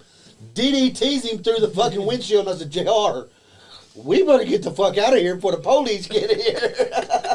Hell of a day. It that went from a was. regular beat down to you gotta get out of there before the cops come. Well, the good thing it was Cody's Jeep. Yeah. That's a straight shoot, too. He had it coming though. Yeah, JR, he's Well, like, on Cody, he didn't have insurance neither. So he oh, you know he Hell did. yeah. He probably didn't. About That's $200 worth of scrap metal sitting right there. Huh? That's right. Yeah. Cut your R.I.P. losses. Santa. God, we had a lot of, at Wildcat Championship Wrestling, that's where the first Scott Diamond Bash was, January 26th of 2013. Nice. And again, it was Black Rain's conception. He's the one who Hey, came up with the Taylor. idea. But we had some bad times there. I started a riot there. As one does. Hey. Yeah, you were probably there, Sean. I think I was. There was a pedophile. There was actually 2 pedophiles in the second Can't row. say that in wrestling. And there's one thing that I despise is people that fuck with children and fuck with old people. Same. And I'm here to tell you, if I see you in the parking lot, you're going to have a bad fucking day. Zach. And so that's what I told these 2 fags, or pardon me, these two pedophiles. God damn it. See, Tuffy, what you've done to me? Don't blame it on me. Dang it, I'm walking Tuffy. out. You said pedophile. You Come said on, queer. Dylan. You Go said ahead, gay. Time You to go to said lunch. midgets. He just ruined my chances of getting signed. Fuck. They were pedophiles. And so, you know, because I had friends on the sheriff's department, and so they had showed me these two guys were on the register. And I just felt like these people should not be around where children are. Yep. And so Y'all three leaving? What the hell? I pointed it out. We run them off, Tuffy. They got scared. Three. See, it goes to show you, this younger generation can't hold with us old fuckers. Yeah, they can't. Yeah, Cold Diet Mountain Dew. Lucky fella, Cold Diet Mountain Dew. But when I called them out, BMoneys got his boiled eggs in his pants. when we called them out, the powers that be there didn't like that, and so I hate that. they got deterred, and they tried to tell me that I shouldn't be calling them out, and that they had been to jail and they'd paid their debt to society. No, they Bullshit. Which I totally disagree, because you don't pay your debt for something like that, because those children that you hurt, they'll carry that scar the rest of their life. Not the rest of your life, but the rest of their life. Yep. So I called them out, and a riot broke out, and two Lawrenceburg cops chased me out of WCCW. And when I got across the bridge into Versailles, there was two of them waiting, two Versailles cops waiting on me in my driveway. Now seems like a good time to plug some merch after that. Levi Motionless has some shirts that everybody should go check out that say, "Stab your local pedophile." And I just wanted to go ahead and let everybody know, go pay him some money, get yourself a nice shirt. That's right. I agree with you on that. Hey, we actually got a hat inside there that says "Kill your local pedophile." Kill them. Yeah, because I Hell mean, yeah. there's some days, there's just some things that are not acceptable. And, No. these venues that we do, they're for adults, but they're for children as well. Yep. And I'm saying anybody under 18, they shouldn't be exposed to that. No. Nobody should be exposed to that. And so, for when folks like that come around to these events, I think it's every wrestler's job, every promoter's job, every booker's job to out them and keep them from our venues, because that's money we don't need. Exactly. And like Joe Hinton said, you're his hero, Scott. Thank you, Joe. I appreciate that, man. People like that don't belong anywhere near the Sammy wrestling Cortez, my unofficially adopted daughter. What's up, kiddo? Andy's going to be pissed, guys. We haven't said anything wrong on here, but the media's not going to like this one. We just tanked the I've got a podcast. question. Hey, that's okay. We're supposed to be here talking about wrestling and stuff like that. What office are you running for? You just want to give one hell of a speech. Aren't you a president yet? Stab your local pedophile, If ladies I'm and gentlemen. elected, I'm telling you, if I'm elected, Tuffy will be my running mate. That's right. A good running. Scott man. Diamond for president, Tuffy for vice president. Yes. Hell yeah. We'll clean this place up, man. That's right. I'm going to run for governor, and he's going to run with me as lieutenant governor, and we're going to clean up the state of Kentucky. That's right. Hell Because yeah. it needs cleaned up. Now you see, that's a star right there. We got fucking Shrek over here in the studio, dude. Hell yeah. Oh, me? I thought you meant me. Oh, my goodness. Oh, so last time that Tuffy Jr. was in the studio, there was somebody that he said if he got into the wrestling business that he would want to take on his first opponent right beside me. Is that right? Oh, he did. Oh! That would be a great match. Really would. Again, you guys come from great lineage. Your dad and myself we're lucky enough to have a good career. And I'll tell you, again, as I said earlier, you three are ahead of the game because of being born into this. Right. So with that would be a spectacular match, I believe. But I'd hate to have to hurt you. We'll see who's the toughest at the end. See who's the last one standing. You see that? Junior, if I That's may, a feature match. Undefeated. what's pissing him off is the First time stash. for He's jealous. He's jealous. It's the stash. It's the stash. It's the stash. First of all, and if that match ever does happen, I volunteer my services to be the zebra. Right down the middle, baby. Are you sure? He don't. Nah, he Hell don't, he don't with call it clean. Hell with it. You got 3 of them right there. Let's just make it a triple threat and beat the fucking down with it. That's what I'm talking Hell about. yeah. Hell yeah. Hell yeah. You know, if I was still that's a booking good- and promoting, I would book that Are match you tomorrow. not booking I would have anywhere? too. 'Cause you Gentlemen? that's a booker's mind right there, Tuffy. Hey, you see it right Hey, let's here? get that other hand over here. I got an Yeah, idea look. for that one. We've got to get What are you that. reaching That's for there, a champ? picture right there. That is All a right. picture right there. That's a picture. They all 3 got soft hands. It's all that shampoo and conditioner he uses in the shower. Bobby Green said, "Can I do a run in?" And I still need to wash my hair. Bobby You Green. do a run in Old when you man were Bobby or wrestling, young Bobby. Bobby? Young Ramo says Sean is not impartial. If Hell young yeah. Bobby come, he's Mosley? got to leave his teeth out. We have dropped so many F-bombs on this shoot. Hey, This that's isn't all going right. to stay on air, guys. This is getting tanked as soon as That's it goes all right. up. No, it ain't. No, it ain't. We've said the F word so many times on this podcast that it ain't never tanked. Look, Bullshit. if I'm not mistaken, you guys were asking for WCCW. Oh, I remember Yep. Christian Muscagni. The Latino Bobby, nightclub Bobby, is if down you're in still the listening, basement. We going there? wasn't you? Hell no. Weren't you a part of busting the mirror over Cack and Jack's head that time? That was Ronnie and them. Yeah, but I believe Bobby was booking at the time. Bobby Green, I Oh, think I was got booking. you. Okay, yeah. So Bobby, Oh, you chime did in not and go let us there. know. Wasn't that you that were booking that time when you give the go ahead to bust that mirror over Cack and Jack's head at WCCW? Bobby's got a lot of great WCCW stories, I'm sure. Heck yeah. We're always down to listen to some of those. Shit, Yeah. all of us vets got stories. Ramo wants to do commentary with you. Commentating their match. Hell Who is it? Ryan Mosley. He said, me Oh, and yeah. Scott on commentary. We can do it on that triple threat. Big money. How much you weigh? Got me on commentary. Think Got Tuffy on around. commentary. I'm like, I can see 150, God. 160. Oh, hell, I'm going to have fun with you, boy. You better Oh, pack the on shit the talking better started. pack on the Yeah, weight. Sammy, you know checks how in the many mail. times You're I've still heard grounded. that? Right on. Look, when I came in, I was the same. I left for the Marine Corps at 129 pounds, come out 170 pounds all You muscle. look good with something So like I- that in your I- hands. Come here. I dig what you're saying. I'm ready. Boy, he's playing with wood already. Hey, brother, come pay some dues in the bathroom with me, will you? Shit. Look, Hey, I'm what kind telling of you, dues we paying? those three right there, that's money. That is is money. If I was still promoting and booking, No, not the 3 of us. This is B money. Oh, okay. I would book that tomorrow. It's kicking in. It's kicking in. Old lady just called me. She was like, "Are you at a Latino strip club?" I'm like, "No." Tell him we just left there. And then she was like, "Oh, I thought you was there with your people." We just left there. Why do you think he's got a hard on for the midgets in this Hey, conversation? brother, I'm down to drink to Latinas tonight. That's I'm right. down to drink with midgets. Latina. Yeah! You in trouble? I do not believe that Scott Diamond turned down a midget.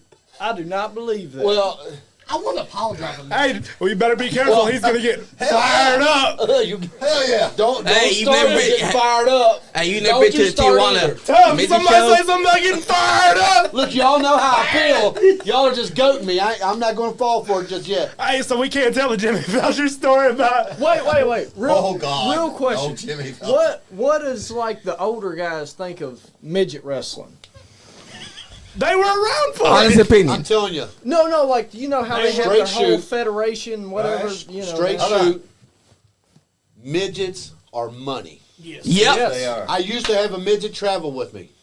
Actually, at one time, I beat his ass and was the tallest midget champion ever. I took him for show and tell one year at school. That's a straight shoot.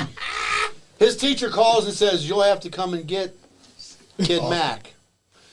And I said, "Well, he's in the other room asleep." No, your son brought him to school for show and tell. I said, "You sure he ain't in the other room?" And she described him to a T. I said, "I'll be up to get him." I told him he's scared of spiders and Amish people, and this is my pet midget. Oh, Don. Bobby Green. Oh, God. Just hit read Oh, out. Bobby. What's up, Bobby? That was redial. You got glass in my nachos. Yeah, that's Oh, a yeah. rich thing. Now we're going to talk about this story that cost me my license. And it does. See, I told you guys Bobby had a WCCW story. Yes, he does. Exactly. How many beers deep are you? Yes. It was right after I had that accident. I hit the tree. Sean don't touch any boys. I told Ronnie Robertson, the pretty boys, to end it with a gimmick. Put your teeth in. And it was a Cajun match. I didn't give a damn what gimmick they used, just end it with a gimmick. And they decided to use the mirror, which they told me, they're like, yeah, we're going to use the mirror. I was like, all right, dude, it's a Cajun match. I don't give a damn. Bust him open. And then Kim and Todd got me all in trouble because they used the mirror. I was like, dude, it's fucking wrestling. Right. I think there was no part of that glass that ever went in the crack. So I met up with the commissioners and all that right before I moved back down south. And I was like, look, dude, I was like, I don't want no beef with the green name up here. I was like, I'd like to get my license back. So I met with Tim and Todd over that. I was like, look, dude, I was like, it's a work, it's a gimmick. And they was like, well, he's like, you're right, Bobby. He's like, we'll give you your license back. I was like, okay. I was like, I tell you what, I'm going to mean this from the bottom of my heart. Shove him wrestling license up your ass. Fold them up real nice and shove them up your ass. I was like, I'm done with this thing. Well, if you'll remember, Bobby, I tried to help you re-get those licenses as well when I put you into the Hall of Fame over there, and they wouldn't even let me put you in the Hall of Fame over there. Remember that? 2015, I think. Yeah, because I had to get I was going to have, that was when I was living down there in Georgia, Diamond, and I was like, I was going to have to come back to Kentucky and get a physical and get re-licensed. And I was like, you're out of your fucking tree. Yeah. I was like, dude, I'm not coming up there to work. I was just going to get inducted. I was like, and they was like, well, you got to stay outside the rope. I was like, you've lost your damn tree. Yeah, Tim and Todd wouldn't, you and I both, man, did what we could do. I think, like Austin said, I think that was in 2015. But you and I both tried to talk to Tim and Todd and say, hey, nobody else has ever gotten an award and had to get a license. So why in the hell does Bobby got to get a license just to receive this award? But they were just hell bent on blackballing you. Oh, it was a money racket. That's all they wanted. They wanted their damn money. I was like, dude, I'm not. I was like, if I get my license, I'm working. And that was when I was like, dude, it's not worth that. I was like, I'm gonna come all the way for 6 hours to come and get this induction, which I was tickled to death. You asked me to it. I was like, but you're gonna have me pay a physical fee and a license fee to come up there and get handed a award? I was like, you've lost your damn tree. Yeah, which would have cost you about $100. Yeah, I was like, dude, I'm not getting that much PO for it. Right? Well, you know, But yeah, dude, I ain't got nothing bad to say about Tim, but And that was for Paul. I'm gonna bite my lip on top. I agree wholeheartedly with you on that statement. I feel the same way. Because, like I said, before, when I got the book in WCCW, I brought Tuffy, I brought Shane Parker, I brought Chucky Smooth. I mean, I brought good talent up there, dude. We was selling out that damn building. Oh, yeah. And I told Santa, like, just your kayfabe, just stay selling hot dogs. And, dude, we put on a hell of a show up there. It was old school. And I was like, we put a hell of a show on them. And granted, I got a lot of heat. I was the big heel. I got a lot of heat, but I put it on myself to put the baby faces over, because that's when I had that Bon Eric kid, which was phenomenal. Yeah, yeah. And I was like, dude, I gotta put I put him over. I was like, I helped him out, dude. And he would have stayed with it, Diamond. I think he would have made something out of himself. You know, he was because really he had a good look, he had a good gimmick, and the girls loved him. Yeah. If I'm not mistaken, that was Ace Tribo's kid. Stepson, I think it was. Yeah, that was that, because me and Casey started working him at first as a tag. I was like, dude, he's too good at tag. Yeah, he was hot.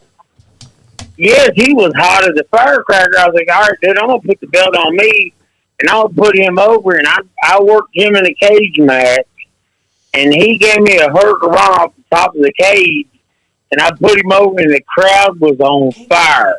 And then I just kept I kept doing an angle where if this happens, I own you. Then I owned him for a month, and he had to do what I told him. But when he turned against me, you would have thought Donald Trump come in there. Yeah, it was on fire at night. He just didn't stay with it. Now that's what I'm saying. Because I'd have him over the house and we'd go hanging out and stuff like that. He was young. Hell, Diamond, he was only like 18, 19 years old. Yeah, I think. And he was so good, but he wouldn't listen to psychology. I mean, dude, Von Erich was good. I'll vouch for that. Von Erich could have made something out of himself. He just stuck with it. Him and Jamie Northstar at the time, I thought, were two of the hottest young talents that we had coming up. Yeah, you're right. And like I said, they listened, they trained with us, they trained before the show and all that. Dude, there wasn't no spot I could have called Barnett, but no, I can't do it. He done every spot I called. I remember when he done that hurricane on me, dude, he walked across the cage and hit me with a hurricane off the top of that cage. I'm like, dude. And he took care of him. You know what I'm saying? I'm not saying it, but he took care of him. Yeah. Yeah, he definitely had talent. After you quit booking and I took over the book, I had him up there a couple times. I thought Cody took it after me, Diamond. Well, he took it right after you, but he didn't stay long. Oh, really? Cody took it after you, and then Jeff Waldridge took it, Black Rain, if you will, and then I took it. Yeah, I remember Black Rain doing it. Yeah, you're right. And then I took it after him. And dude, it was a killer building. I mean, it was right there, nothing to do, didn't have nothing to competition with. It was a phenomenal building. It was. And I thought, whatever happened with Scott's show up there? Scott Storms? Yeah. He was a great guy, but he was just paying exceptionally well, and he run himself out of money. Yeah. I told him that when he got to bringing Rikishi and all that up there. I told him, dude, you ain't got the people space to pay for that. Well, I think, Bobby, the thing and I had a discussion with him as well, he was paying 3 digits to guys that should have barely been making 2 digits. Yeah. God damn it with the duck head. Nice going, Tough. The duck had to jump. And so, myself, even as crazy as it sounds, you don't hear this much in our business. I had to tell him, look, I drive 10 minutes, so... he was giving me 3 digits, and I said, you don't have to pay me that much, pay me this, which most people would have never have done that. But I wanted to see the program last because he was bringing in people, Booker T was over there, Keish was over there. Yeah. But the problem... I remember when Booker was up there. So, Diamond, what is that building just empty? Because Dad's wanting to get his... He's wanting to get going again. He's wanting to get a ring to help Braxton and Lil Bear get trained. I was like, Dad, I don't know the talent now. Yeah, the building. And I can't do it every week anymore. Dude, I do good to do it once every year. The building is vacant as far as I know. Last time I was over there. And really? Tony's... Scott Storm still's got all his equipment and stuff over there. He's been selling some of it. Left and right now. But it's a great building. It's got the dining room facility in there, the kitchen, if you will. Sure does. So it's still got all of that stuff. Scott Storm done a lot of work in there. Yeah, I remember that. The building is beautiful. I mean, he done so much work in there. It's just the building is just beautiful. And anybody that could or want to run a business out of there, it's a perfect place to do it. The rent is doubled from when we were running in there with Santa, because you probably knew. Oh, really? I knew what Santa That's was. what my next question was going to be, is how much rent is there? It's about $2,200 a month. But if you run a weekly show, and what Dad's wanting to get back to is the old Memphis style. Well, that's what He's sells. like, I'm telling you, I think it would draw the rivals, you know what I'm saying, the hatred. Like, they all thought, me and Donnie hated Brady Bird and Al Steele. We hated each other's guts. And dude, I couldn't have asked for a better friend. Beep. We Stand had by for good important chemistry up information. there. Your time has expired. That's old No, Tuffy. dude. That's old Tuffy over there. Oh, I know it's Tuffy. Speaking of which, Tuffy, you need to come fix my headlight. Ramo says that he remembers the night China made an appearance at WCCW, and she got there past time the show had started. Yeah, I drew about 10 people. If I come fix your headlight, you gotta leave your teeth out. Oh, shit. All right. Bet. Dollar bet. Bobby said, I'm not scared. My God, I've been married 3 times. All right, dollar bet. Come fix my headlight. I'll get my teeth out. Hell yeah. I'm definitely staying home. I think I got to work both jobs that day. The younger guys the are same scared, damn Bobby. thing They're myself, saying they're going to Sean. stay home. So that's a true brotherhood right there. Well, I don't want nobody. I don't want an audience. Dude, this is disrespectful to me. Doesn't I don't want an sound like audience it's a there to get my headlight fixed. Holy shit. Is he at least gonna take you to Red Lobster though? No, I'm not doing the Red Lobster. I ain't been back to Red Lobster since. He said he'll give him a stick of butter to get started, and that's about it. Better be careful before he slips on butter and gets pneumonia. Butter, be careful. The rib heard around the Oh, world. God. If I go to Red Lobster, y'all gotta take me to Gaddy Town. That's where I went. I ended up eating that night for Little Bear's birthday party. I'm getting my money's worth. Hell yeah. Go do it. That's all right. Just extra pepperoni's all I ask for. He say pepperoni? Extra pepperoni. Are you guys traumatized too, or just me? See, that's why we got to have No, a I show was with all these traumatized vets. when you took your damn That's shirt right. off. I mean, I'll take this one off too. He had me stripping at like 15 over at the last joint we were No, at. look, that was Apollo did that. Apollo Showtime Garvin did that. I had nothing to do with that. But a lady... Speaking of Apollo, y'all, I done a show a couple weeks ago up there in Jeffersonville with Apollo No kidding. and Ronnie Roberts. And, dude, Apollo, Dude, I had a blast in the back with him. Man, I worked Sebastian, and, dude, I realized when I walked out of the ring I'm too old for it. But I had a blast in the back. Cage Cutler got me booked there. I said, all right, dude, I'll come up there and help you out. And it was right there in Jeffersonville, Indiana.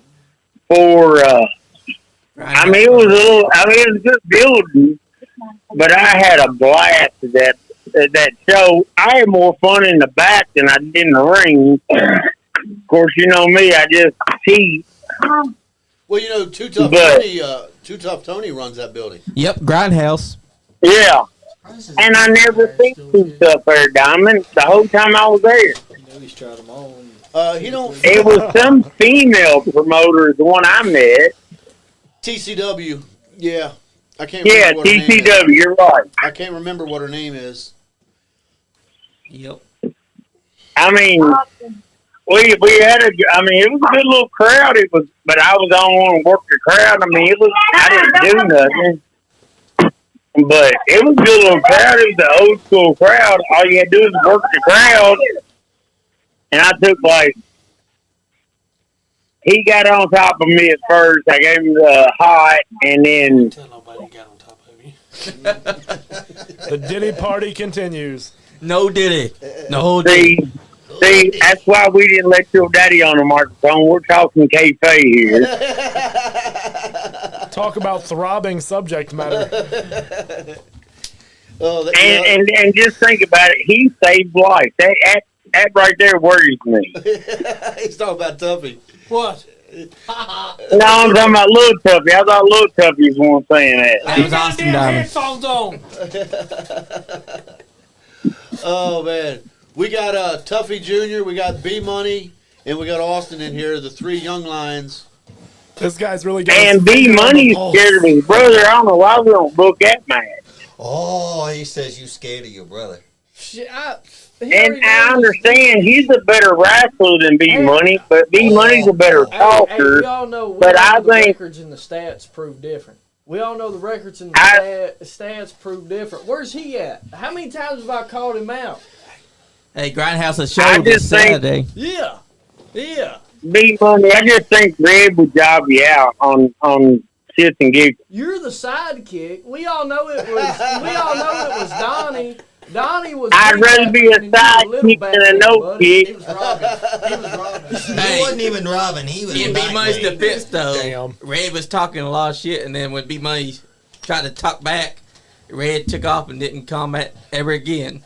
Then a few weeks Yeah, later, see now you he got cleared him up. him taking up for you. Okay, I'll stop. You got him that, but I would rather be a has been than it ever was. He said he'd rather be a has been than a never was. I didn't mean to mess up the beautiful Oh locks. no, you're good. Good as a stretch. I'm just He saying. does got that beautiful mullet. Yeah, and Bill Ray Cyrus wants that hair back when you get done with Oh, it. TCW. At least I got hair and teeth. No, I got beautiful hair. I got a flat top hind tight. I'm not the one that. Well, teeth too, because they're fake. All right. It don't matter. Thank you for paying your tax dollars. You paid for it. Now. If you're gonna do that, you got to get your balls back from Bunny. I don't need my balls back. I done been married 3 times. I ain't got them back from the first marriage. Damn, Bobby, that's rough because Sean's not even a wrestler. Well, book it. You know, Bobby, if I I'll was job him out too. Hey, if I was still promoting Bobby, I'd book that. And I will have That's Bunny it. Love managing me. And when she smacks the taste out of your mouth, I don't want to hear it. Welcome to wrestling. Welcome guys, to wrestling. That's right. we all know that Exactly. he would not step in them ropes with Sean Jahns. We know Oh, that. God, We you know- tried to get You know, me killed. We know. I wouldn't take that if I were you, Bobby. I mean, I got socks taller than you. Oh. I'd suck at shit. You You hear got that, guys? stop. Sean Socks stand up without him. Man, Bobby, that's rough coming from a kid we watched grow up at ringside. Right? Yeah, and he had. I want to have Bobby Green's babies on his T-shirt. I lost a bet. I lost a bet. That's why I wore the shirt that one time. Bobby, damn. That's And good dude, shit. you wasn't that good. I mean, I gave it a shot in the back. You wasn't that good. Oh, shit. That's good I was stuff. inexperienced. What the hell is going on here? Oh, damn, that's good shit, man. Camaraderie. Hey, dude, I'd come over from Music City, but I was gonna get mine and where I got it. You still living in the great state of Tennessee, Bobby? Tag up. I don't know. I'm not gonna say. Hold on, you just got talking about how you didn't know where everybody lives. You don't need to know where I live. That's right. That's right. Chewing his words. Exactly. Because if he tells them, I'm not gonna. You might You're show up as K-Fade. us. We'll just leave it at that. All right, bud. We gotta Right get on, you right count on. We love you, Bobby. Bobby, I'll go get Buddy on you. Buddy's Oh, going. oh no. Book that. Well, wait a minute. Bunny's right here next to me. Y'all want to talk to Bunny? Well, I'll put her on the mic. You're actually going to let Bunny talk? Because last time she was here with you, you didn't let her talk at all, dude. Well, a couple more ice cream seasons. I've been working with her. She's all right now. She never was allowed to talk because She married your ass. yeah, she was with Jim Chadwick and Bobby Blade. She didn't get a lot of word in anyway. True. But That's I'll true. be more than happy to put Bunny Love on there. Brush your hair, get cleaned up, and I'm gonna put Bunny Love on the phone, and y'all act right now. You hear me? Sean, he's talking to you. I can act right. Sean will touch himself. He's All right, that's fine. That's Keep fine. your I don't damn blame hands on you. the table. Already drooling. Holy moly. Bunny love. here and just jack off and talk. I am so. He calls those hotlines all the I time. do not anymore. They don't Sex exist. robots I mean, no, I don't. No, I don't. No, I don't. I don't answer his calls no more. 1-800, I'm out of oil. That's why the donkey show's They been going blocked on. my number. I mean, I've never called those numbers. Shot a load right into the mic and I can't hear him no more. That's good stuff. We love you. Well, she said she don't want to talk to you, John, because you're drooling. This is not I'm not drooling. but I'm having a blast. And Bunny Love, we respect you. I mean, we do question your saying. Quit and- moaning when you say Bunny Love, dude. Quit touching It's yourself weird. there. Hey, hands on the table. What did I tell you, Hands Sean? on the There's gotta be some table. hands on Big. Anyways, my hands Leave are room here. for Jesus. Hey, I know he just raised his hands up above the table, but don't get it twisted because his hands have been on his head this whole time. Yeah. Now they're stuck to his hat. Shit. Damn it. How am I going to drive That's home? where that Tijuana donkey show comes in. Hey, we do question Bunny's sanity. She did marry you, Bobby. We do question Don't Sean's worry, Sean. sexuality. Damn. There's no question about it. He set himself up with that one. You, Damn, I didn't mean to mention Bunny's name and get y'all all tore up. Calm down, y'all. I'll send you a picture of her. you don't need to do that. Sean's already got one. Yeah, turns out he's already got one. I didn't get it from her. I mean, shit. Whoa, no. We're going to have to put a seatbelt on his chair. Holy shit. Somebody hold the table down because You know what I'm thinking? raising I up. Sean's think gonna he's been bend down to over here. Tijuana and he's done the donkey show. I seen the donkey show. Oh It's an my amazing God. thing. No Yes, more it donkey is. show jokes. Who said anything about a joke? He's not playing. And once you go to the donkey show, Yeah, Ain't you're no making coming your back. daddy proud. Yeah, that's what we were hollering. Yeah, baby, you're making your daddy proud. And look, she took that donkey like a champ. Let me tell you. yes, he did. You know, I got a story about an ice cream scoop, but Oh my God. I Oh, just don't think God. this is the time for it. We're already going to get taken off. I mean, here. it is 9 p.m. Might and as that's when it well. usually goes off the rails. Actually, it's close to 10. Did Sean want to tell a story about Skinamax? Is that where we're going with I've this? never been on Skinamax. I don't even want to ask what that is. I don't either. Yeah, you don't want to. Trust me. Oh, yeah. Sean doesn't do that anymore. I mean, ever. I've said too much. Anymore. And you know, And it's been a fun episode. Oh, it's been a blast. That's It right. really That has. said, Johnny, you're going to have to clean up the underside of this table when we leave here. Yeah, that's true. I No, warned- actually, I'm gonna make Andy do it because I Hell done yeah. whooped his ass once. It'll be crusty by then, but I warned That's you not right. to let Tuffy get on the mic. I told you this would happen. Actually, hey, I'm not blaming Sometimes Tuffy for bullshitting around is the best, Good best choice. kind of medicine. nothing. I'm smart. I've learned my lesson. I mean, that's what they call it. Daisy, Sean's a little sore. You care to come rub his nipples for I'm him? following you. He's perking up. It's cold. He needs you to chop him again, Tuffy. No, I. Now look, John, now you done run Bunny Love off. Give him a little kiss on the neck while you're there. Tuffy touching on you now. Young Tuffy, all right. I don't You want had to the chop. old bull. Like now father, you like get son. the I young don't want the calf. young calf. Oh, No, let's find out. I'm good. Second generation saint right here. That's right. That's right. Come on, you know they want to see it. No, they don't want. Hey, we got to get our viewer count back Hey. up, boys. Hey, if y'all want to see Somebody- Sean hit Tuffy get a Somebody's got to job, start shaking some ass. say it in the chat. We gotta, All right, we gotta gentlemen. compare mine and his. We got That's one right. Pull more. sausage right now, Ryan or Mosley. I'm leaving. I mean, Sean's leaving. I got $1 on it. Ryan Mosley wants to see it. No, Go he see that doesn't. chop. Yeah, see, we want to see Sean take the chop so we can see if Junior's got a better chop than the old man. I'll put $5 on the table right now. All right, I got $1 on that. I'm gonna need. I'm gonna need 99 cents and change. Hold on, I got a headlight on it. If you can take one of Tuffy's chop, I won't get my headlight too. Johnny, I hate you. I really do. Oh, Now, I just found out this week I do have the tism, so if y'all chop me, y'all will get the tism. he just found out. Hey, wait, Sean, does that mean you get a check for being tardy? Woo! It's getting light-headed up in this gotta go see motherfucker. a He's a doctor little about The delayed. donkey show. It's getting ripe up in this bad boy. Oh, I don't feel tardy. Hey, you know, He did show up a little late. I mean, that's true. If you tardied on yourself, go wipe. Brian said, "Hold him down and chop him." Shut up, Mosley. Sean loves getting held down by other men. No, Sean doesn't. Get one. He said, "Get one in for me," because he was not present when I was on the podcast. Hey, wait. If anybody's getting one in I him, had it's to going to be work that night, Sean. brother. I had to work.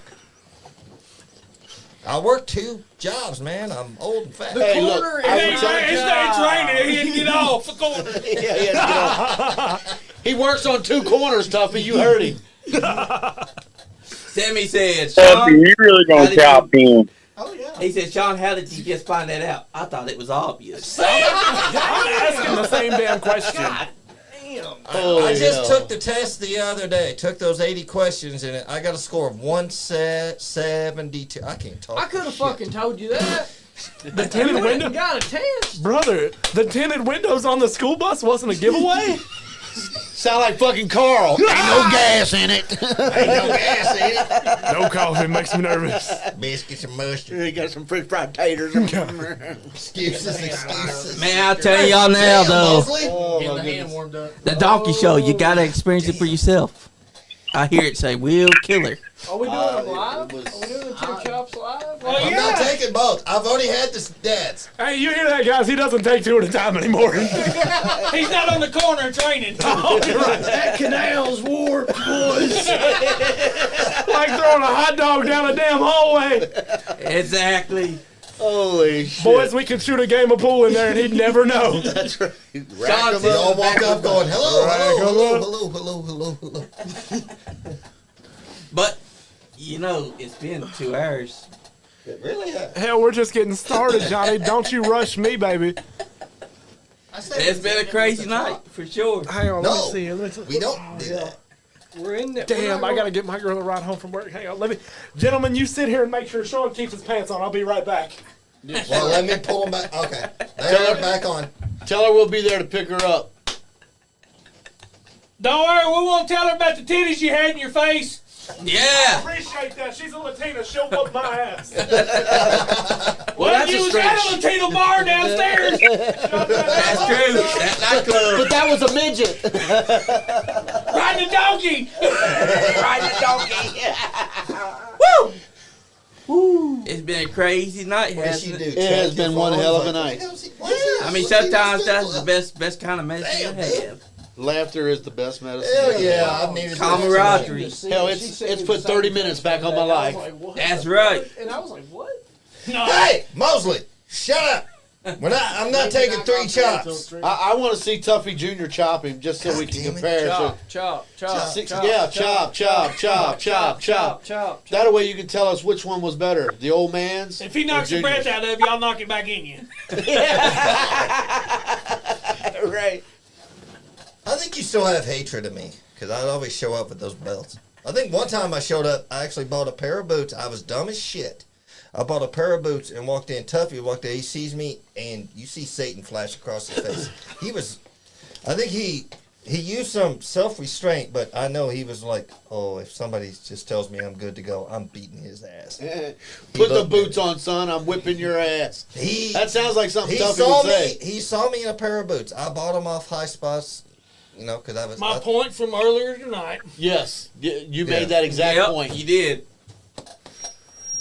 A lot of the young folks are buying boots and No, you were right to feel that way, and I thought I was being cool, like anybody can buy the boots. No, back in that was a disrespect. You had to, Back then it was. and I didn't realize it at the time, but once I've sat back and thought about it, I'm like, well, damn, no wonder he that night looked like he was ready to whoop my ass.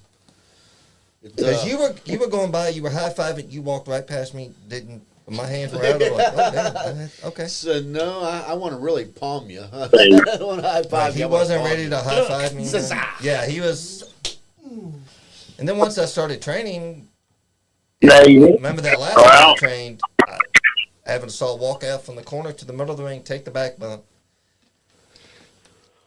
I cracked my head, and I don't remember how I got home that night. Like I remember, I told you it was a Diddy party. No, no. And that was a Diddy party before the Diddy I party drove ever existed. I drove myself to the show, helped set up the ring. That was the night some dumbass decided we should set the cage up upside down. Where was that at, Sean? It was at the KCW. It was at the Shopville Gym. No, not a KZW. KCW. Oh, okay. Al Steele, Chucky Smooth, and Ray the Bear ran it. That's up at the Armory, wasn't it? Yeah, at the Armory up here in Lexington. And behind the airport there? Yeah, right behind the airport. And Sean likes Diddy parties. No, he doesn't. You hear that, guys? We all heard the same thing. Sean did not sleep with that guy. As a matter of fact, they were up all night. That's right. No, but you were training. We were doing basic drills, and we got out. I took my head, but I remember I hit my head. I get up holding it. You're like, did you hit your head? I said, yeah, okay. And I got back in line. Took like 2 more, from what I can recall. Not bad bumps. I wouldn't say perfect by any means, but took good bumps, and then. Yeah, and I told you to get the hell out and sit down. No, you had me stand in the corner. You did a little finger thing to Checked him out. see if I had a concussion or something. Concussion You're like, yeah, just stand. Yeah, you did that, and I got out of the ring. You said, no, you told me stand there in the corner for a little bit. I got out of the ring and ran to the trash can. You had everybody stop to watch me puke. Hell yeah. Hell yeah. You're like, This is what you don't do. This is what you don't do. Right. But Perfect lesson. Yeah, but you did give me a good lesson. You did teach me a lot of stuff, and I gained a newfound respect for the business. It's not as easy as everyone perceives it to be. No. You know, these 3 young men are just getting started, but Tuffy and I have been around. We can tell you, as we said earlier before you got here, we both worked hurt. You know, I've had numerous concussions. Tuffy's probably had a few. I've had broken ribs, dislocated shoulder, a swollen testicle, but we got up the next day. Fucking donkeys. Damn donkeys. That casual. Fucking midgets. Hey, me and Andy have newfound respect because. Dairy cow, didn't you? Somebody say something about getting fired up. Hey, Joe You're Hayden pushing said, my did you button. know the podcast is available on a podcast app called Castbox? Well, we know now. We do Thanks, now. Joe. I guess Andy's been working on something. Yeah, he's been trying to find more platforms for us to be on. Of which we just got us kicked off all But of you them. know, Probably. Yeah, probably, yeah. I gained a new respect for wrestling because when me and Andy got into the ring, we found out that it don't matter how good cardio is. The difference between being inside the ring and track and field is that you got to have the ring cardio for that. There's physical Because you shape gas and there's out. ring shape. Yes. Yes. Totally Yes. different ball game. Totally different. You could walk the treadmill, walk 5 miles every day, this, that, and the other. That's one thing. You get in the ring and you're huffing and puffing. Oh, 5 absolutely. minutes in, Yeah, man. two minutes into it. It's I don't crazy. give a damn if you're running 7 miles across town, you know. That's completely different than hitting the ropes for 3 minutes. The same Exactly. as football, and Right. footballers transition from football to I professional go wrestling. 15 minutes without touching and still have the crowd in my hand. Right on. Yes. Right on. Exactly. Right on. That's No, smart. you really did. That's the You're the master. only guy I know walk the top rope and then come off with an arm drag. Well, in Mostly fairness, Tuffy with fell this- off the top rope. No, well, I don't know if you fell, fat but loser you come boy. on. If you did fall, you turned it into an arm drag and covered yourself right quick. You know, it's That just, was amazing. What you're saying, again, to me is a testimony of what, you know, Tuffy and the older guys that we had to go through. It didn't matter what you felt like before you got in the ring. When you got in the ring, you had to put 110% into it. If not, you didn't have a job the next week because there's 1,000 guys bidding for those 10 spots, 12 spots, you know, whatever it is.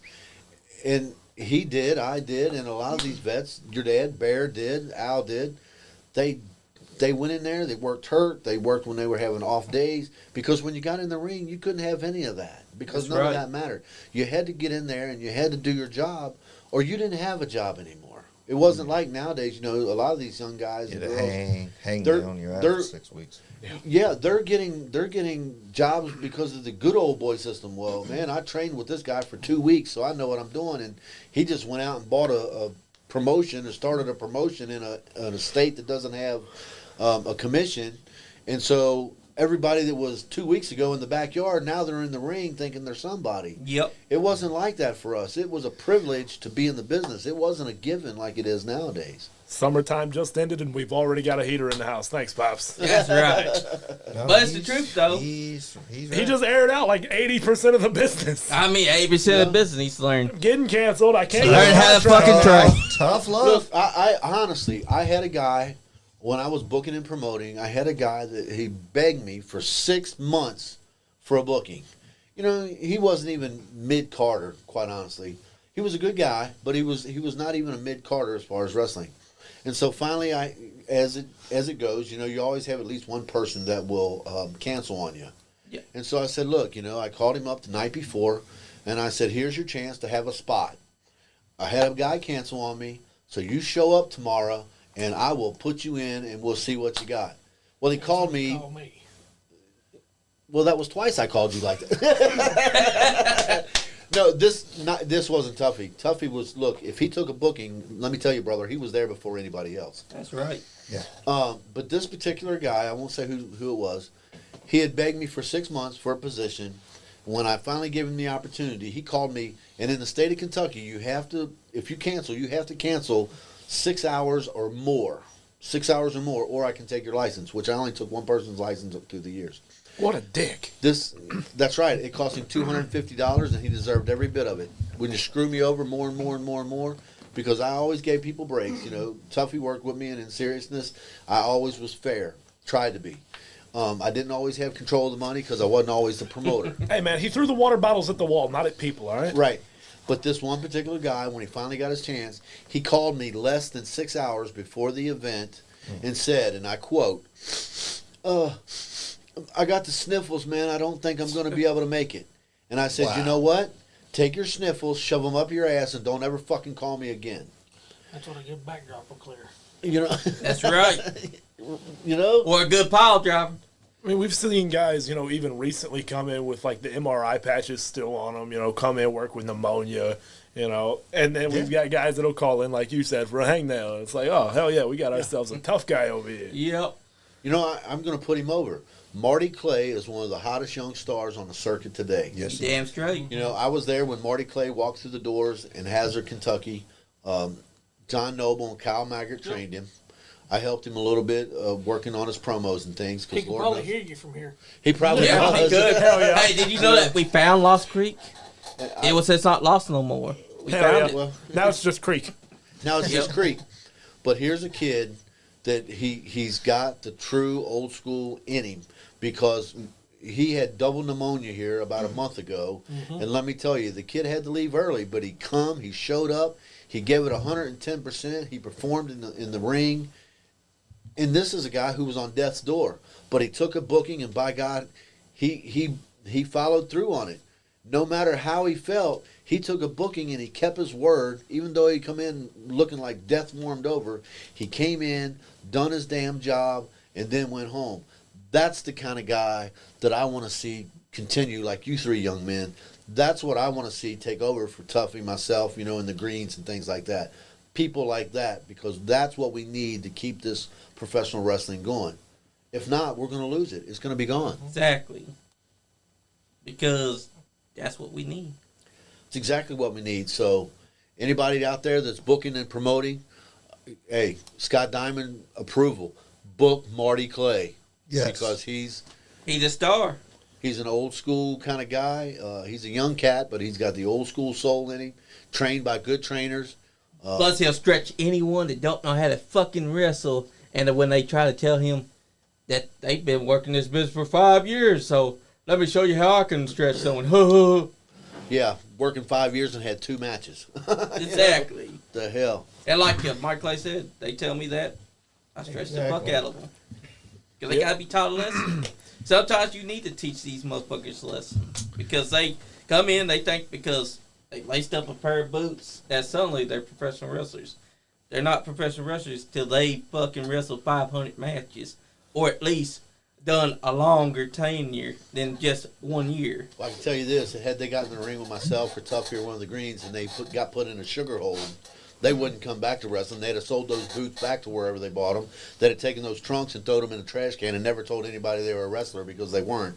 As soon as they got out of that sugar hole, they said, "To hell with this! I'm going back to knitting or crocheting or whatever the hell it is that they do." Exactly. And any wrestler that cries about being chopped, all I can say is, chops are a wrestling move. When it's done to you, take it or leave it.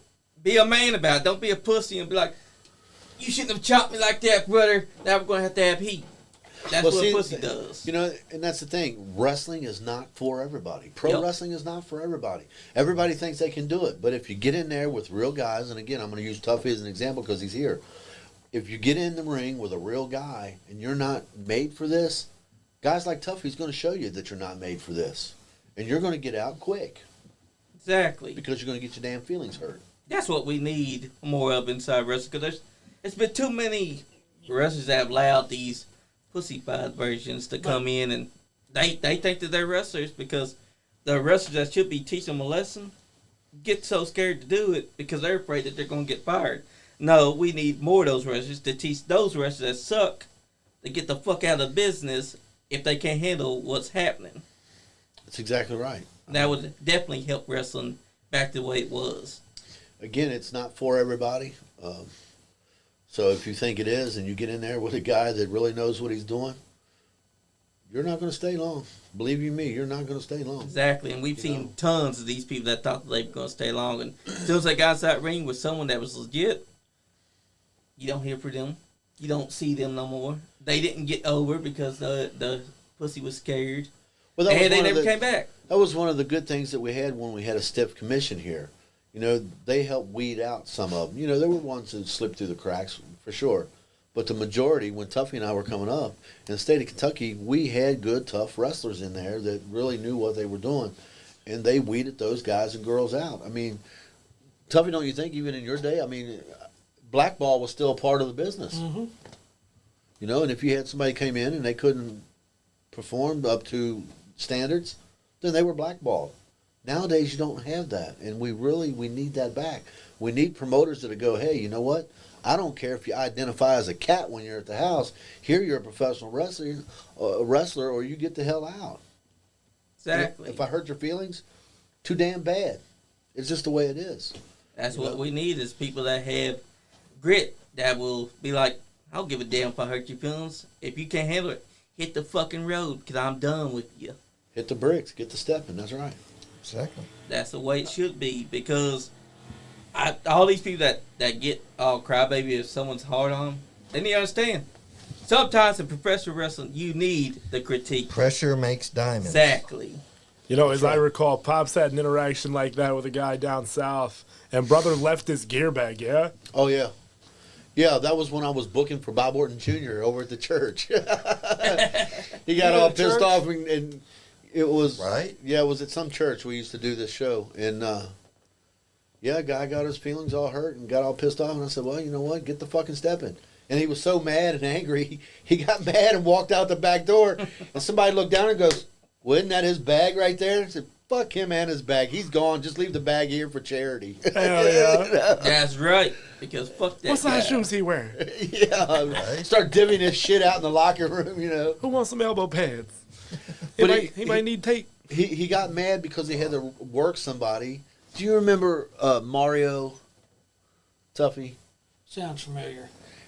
And so, like Tuffy and I, you know, I don't want to put Tuffy in my age bracket. He's right behind me. But Mario was an older guy.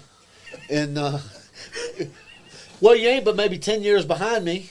Oh, damn, 10 years is long. not when you're sitting where I'm sitting. I may not have that many left. 12 years maybe tough. But he was mad because he had to work somebody that wasn't, 18, 19 years old. This guy, Mario was in his 40s, maybe even early 50s at the time. And so he knew how to work, but he just worked slow and methodical.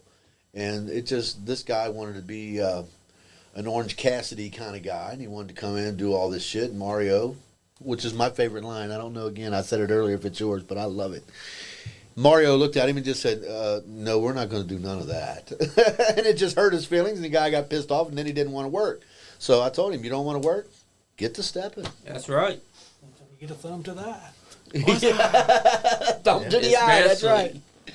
And the young guys that's out there should be listening because if y'all are too sensitive to work, get to stepping. If you've got a guy, I don't care how he works, if you've got a seasoned veteran that knows how to work, Yep. that's the key thing here. That knows how to work, whether he works a fast pace or whether he works a slow, methodical pace or whatever. If you've got a veteran that knows how to work, I don't care what your style is, you need to sit your ass down, listen to him, because you're going to learn something. If you have the faculties, you're going to learn something from him. Again, whether it's, if you like a fast pace or if you like a slow pace and his style is not your style, it doesn't matter. He's the veteran.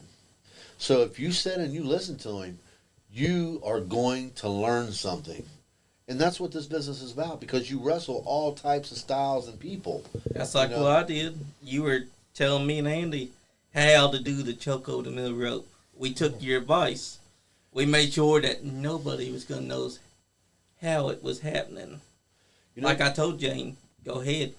As soon as I'm there, I want you to grab your arms and I want you to drag me down onto there.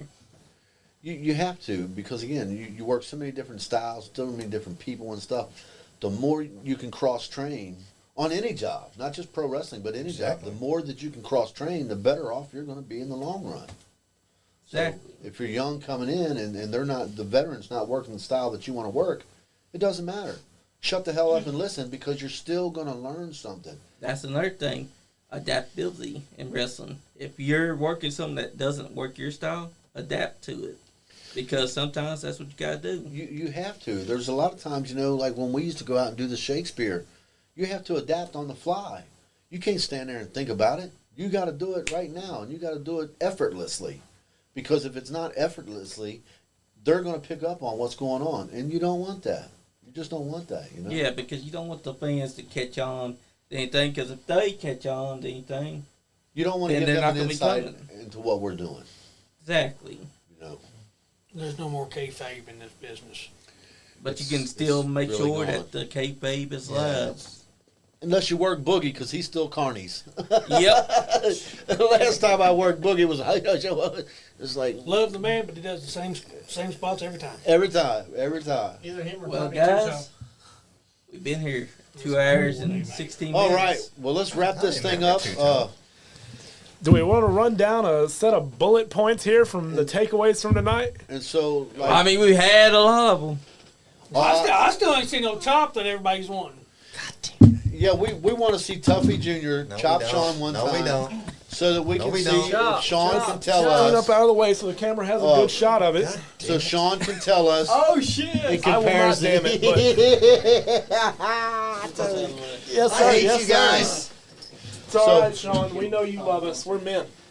So If there's one thing that Sean loves, ladies and gentlemen, it's men. Hey, no, it's raining men. He plays it while he's in the shower. I'm not taking my shirt off. though. So now you guys. Yeah, Damn, he's a big boy too.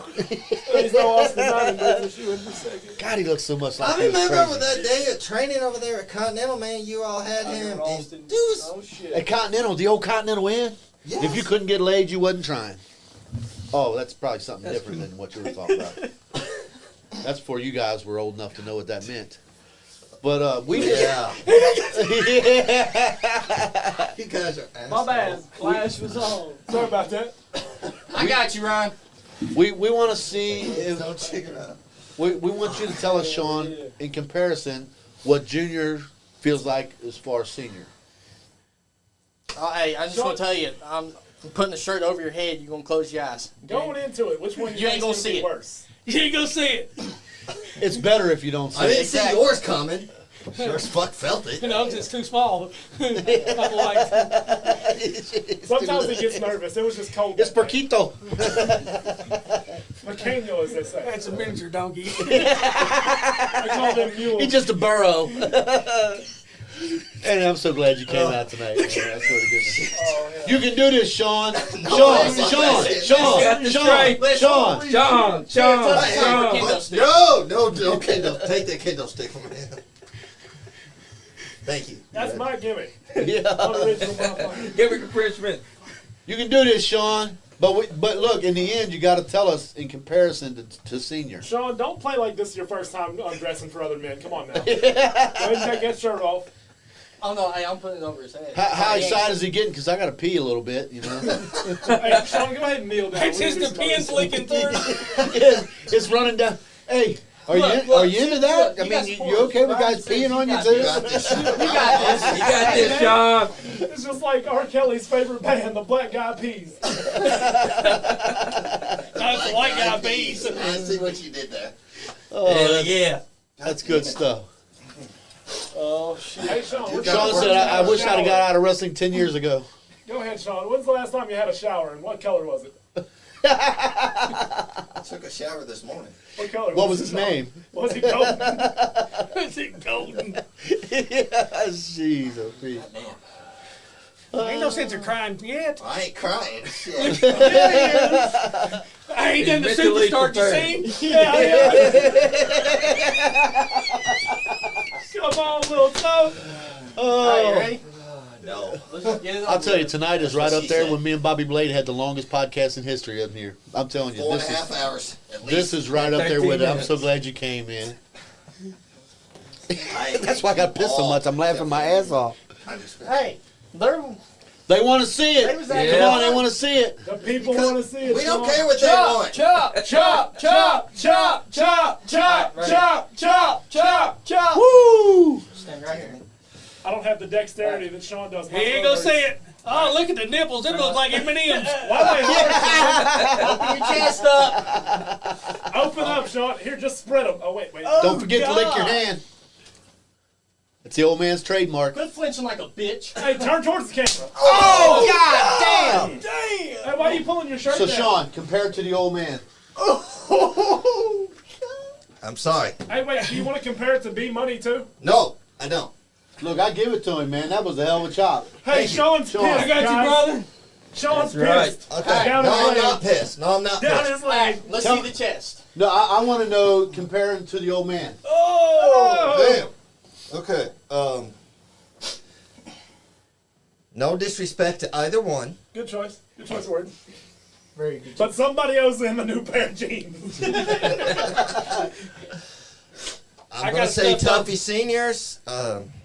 His went right across my chest. Big handprint. Mm-hmm.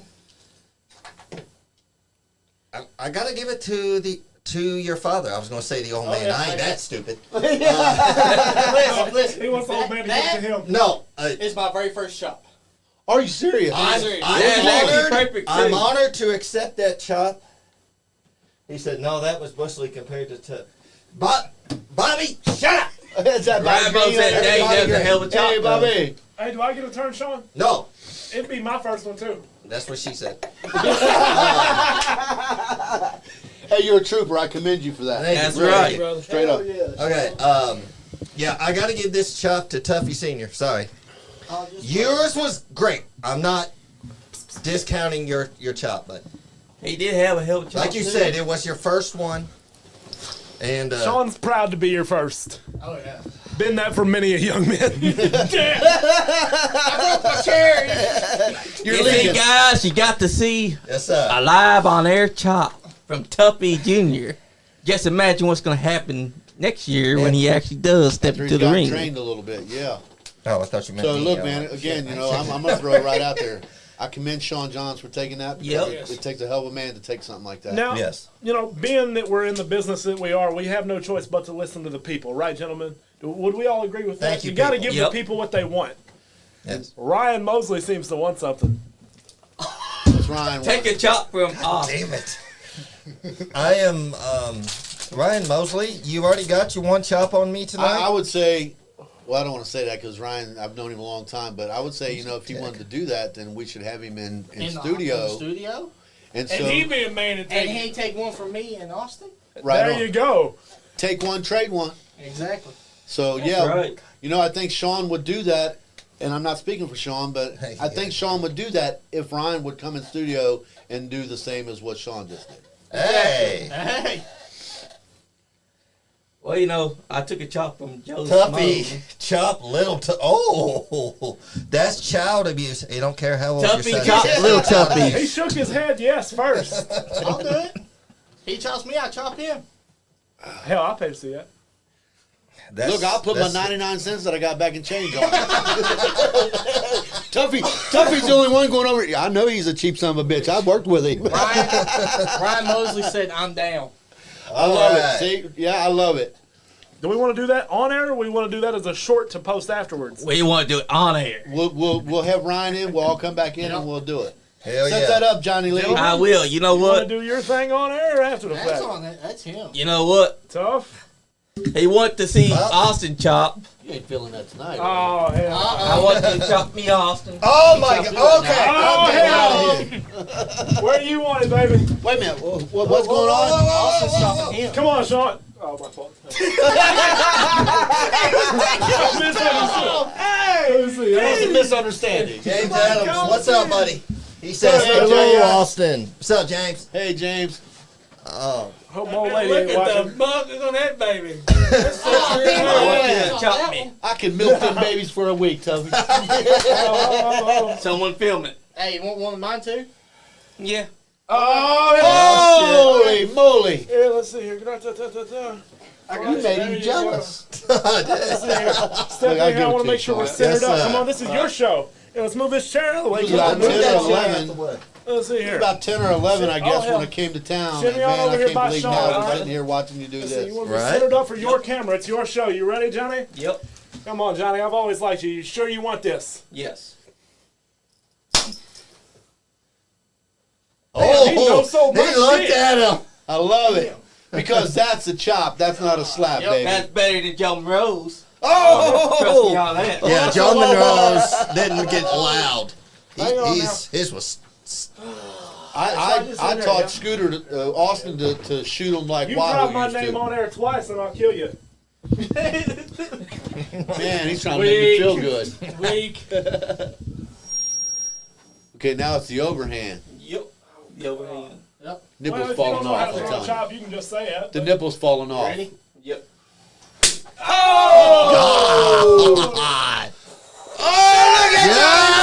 Hell yeah! Tuffy! Tuffy! Tuffy! Tuffy! Tuffy!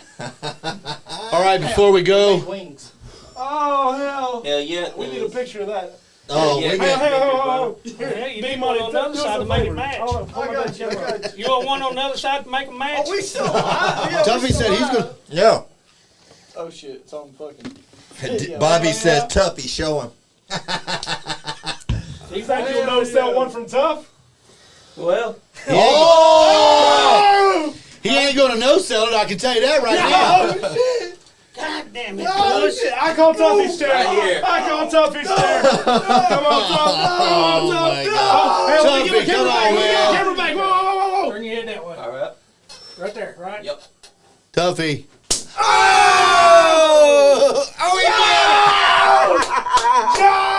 Johnny! Johnny! Give him some tater. Oh, Man, I love it. That's a hell of a chop. shit, brother. That's better than fucking Joe Smoke. Damn. We ain't. We got some training to do because we didn't do that. Oh, my God. Damn, Johnny. Hey, I want to see a Look picture at of it this in the right morning. Oh, God, yeah. Oh, in the Oh, morning. God, yeah. In the morning, it's Turn that light Oh, up. yeah. shit, Oh yeah. no, you gotta get the shoulder mark in there. Oh, Damn. Oh yeah. Oh, my phone's dead. Turn that light off. Oh shit, I got you. All right, ladies. Damn that white Ah! Hey, dude. Hey, Your mom came in and said, don't hurt Mary. He wanted these chops. You got one hell of a He son was there, begging man. And, us to put our hands on him. Props to him. He's Bobby gonna Green take said, out- bullshit, you held back. Oh, hell. Slide out the way. I don't want to You stand got too a close hell to of a it. chop. Tuffy Jr. Let me tell you. Hell yeah, baby. Matches up with your dad. Okay. Yeah. Well, that's the first chop I've flown in years. One Not of yet, those, but next one, W, use it to them. 3 one of those, yeah, 'Cause when you was over Kentucky to my house, you was elite shows. Yeah. So, It was about 3 years ago. yeah. All right, let's wrap this thing up. All righty. Gentlemen, gather around. Johnny, I'm going to take your Guys. seat right quick.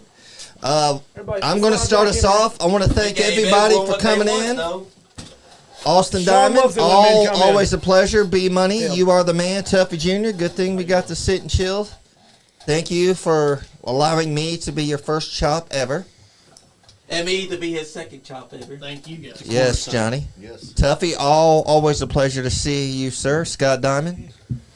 To say it's been a pleasure would be a gross understatement. It's I love sitting under your learning tree. Thank you.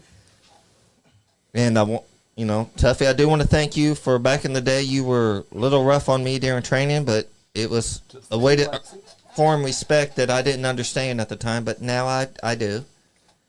I do appreciate that. Thank you for at the MWA show at the training session that you didn't hold back on me, and I deserved. And at the time I didn't appreciate it because I know I was screaming and crying when I got that first chop.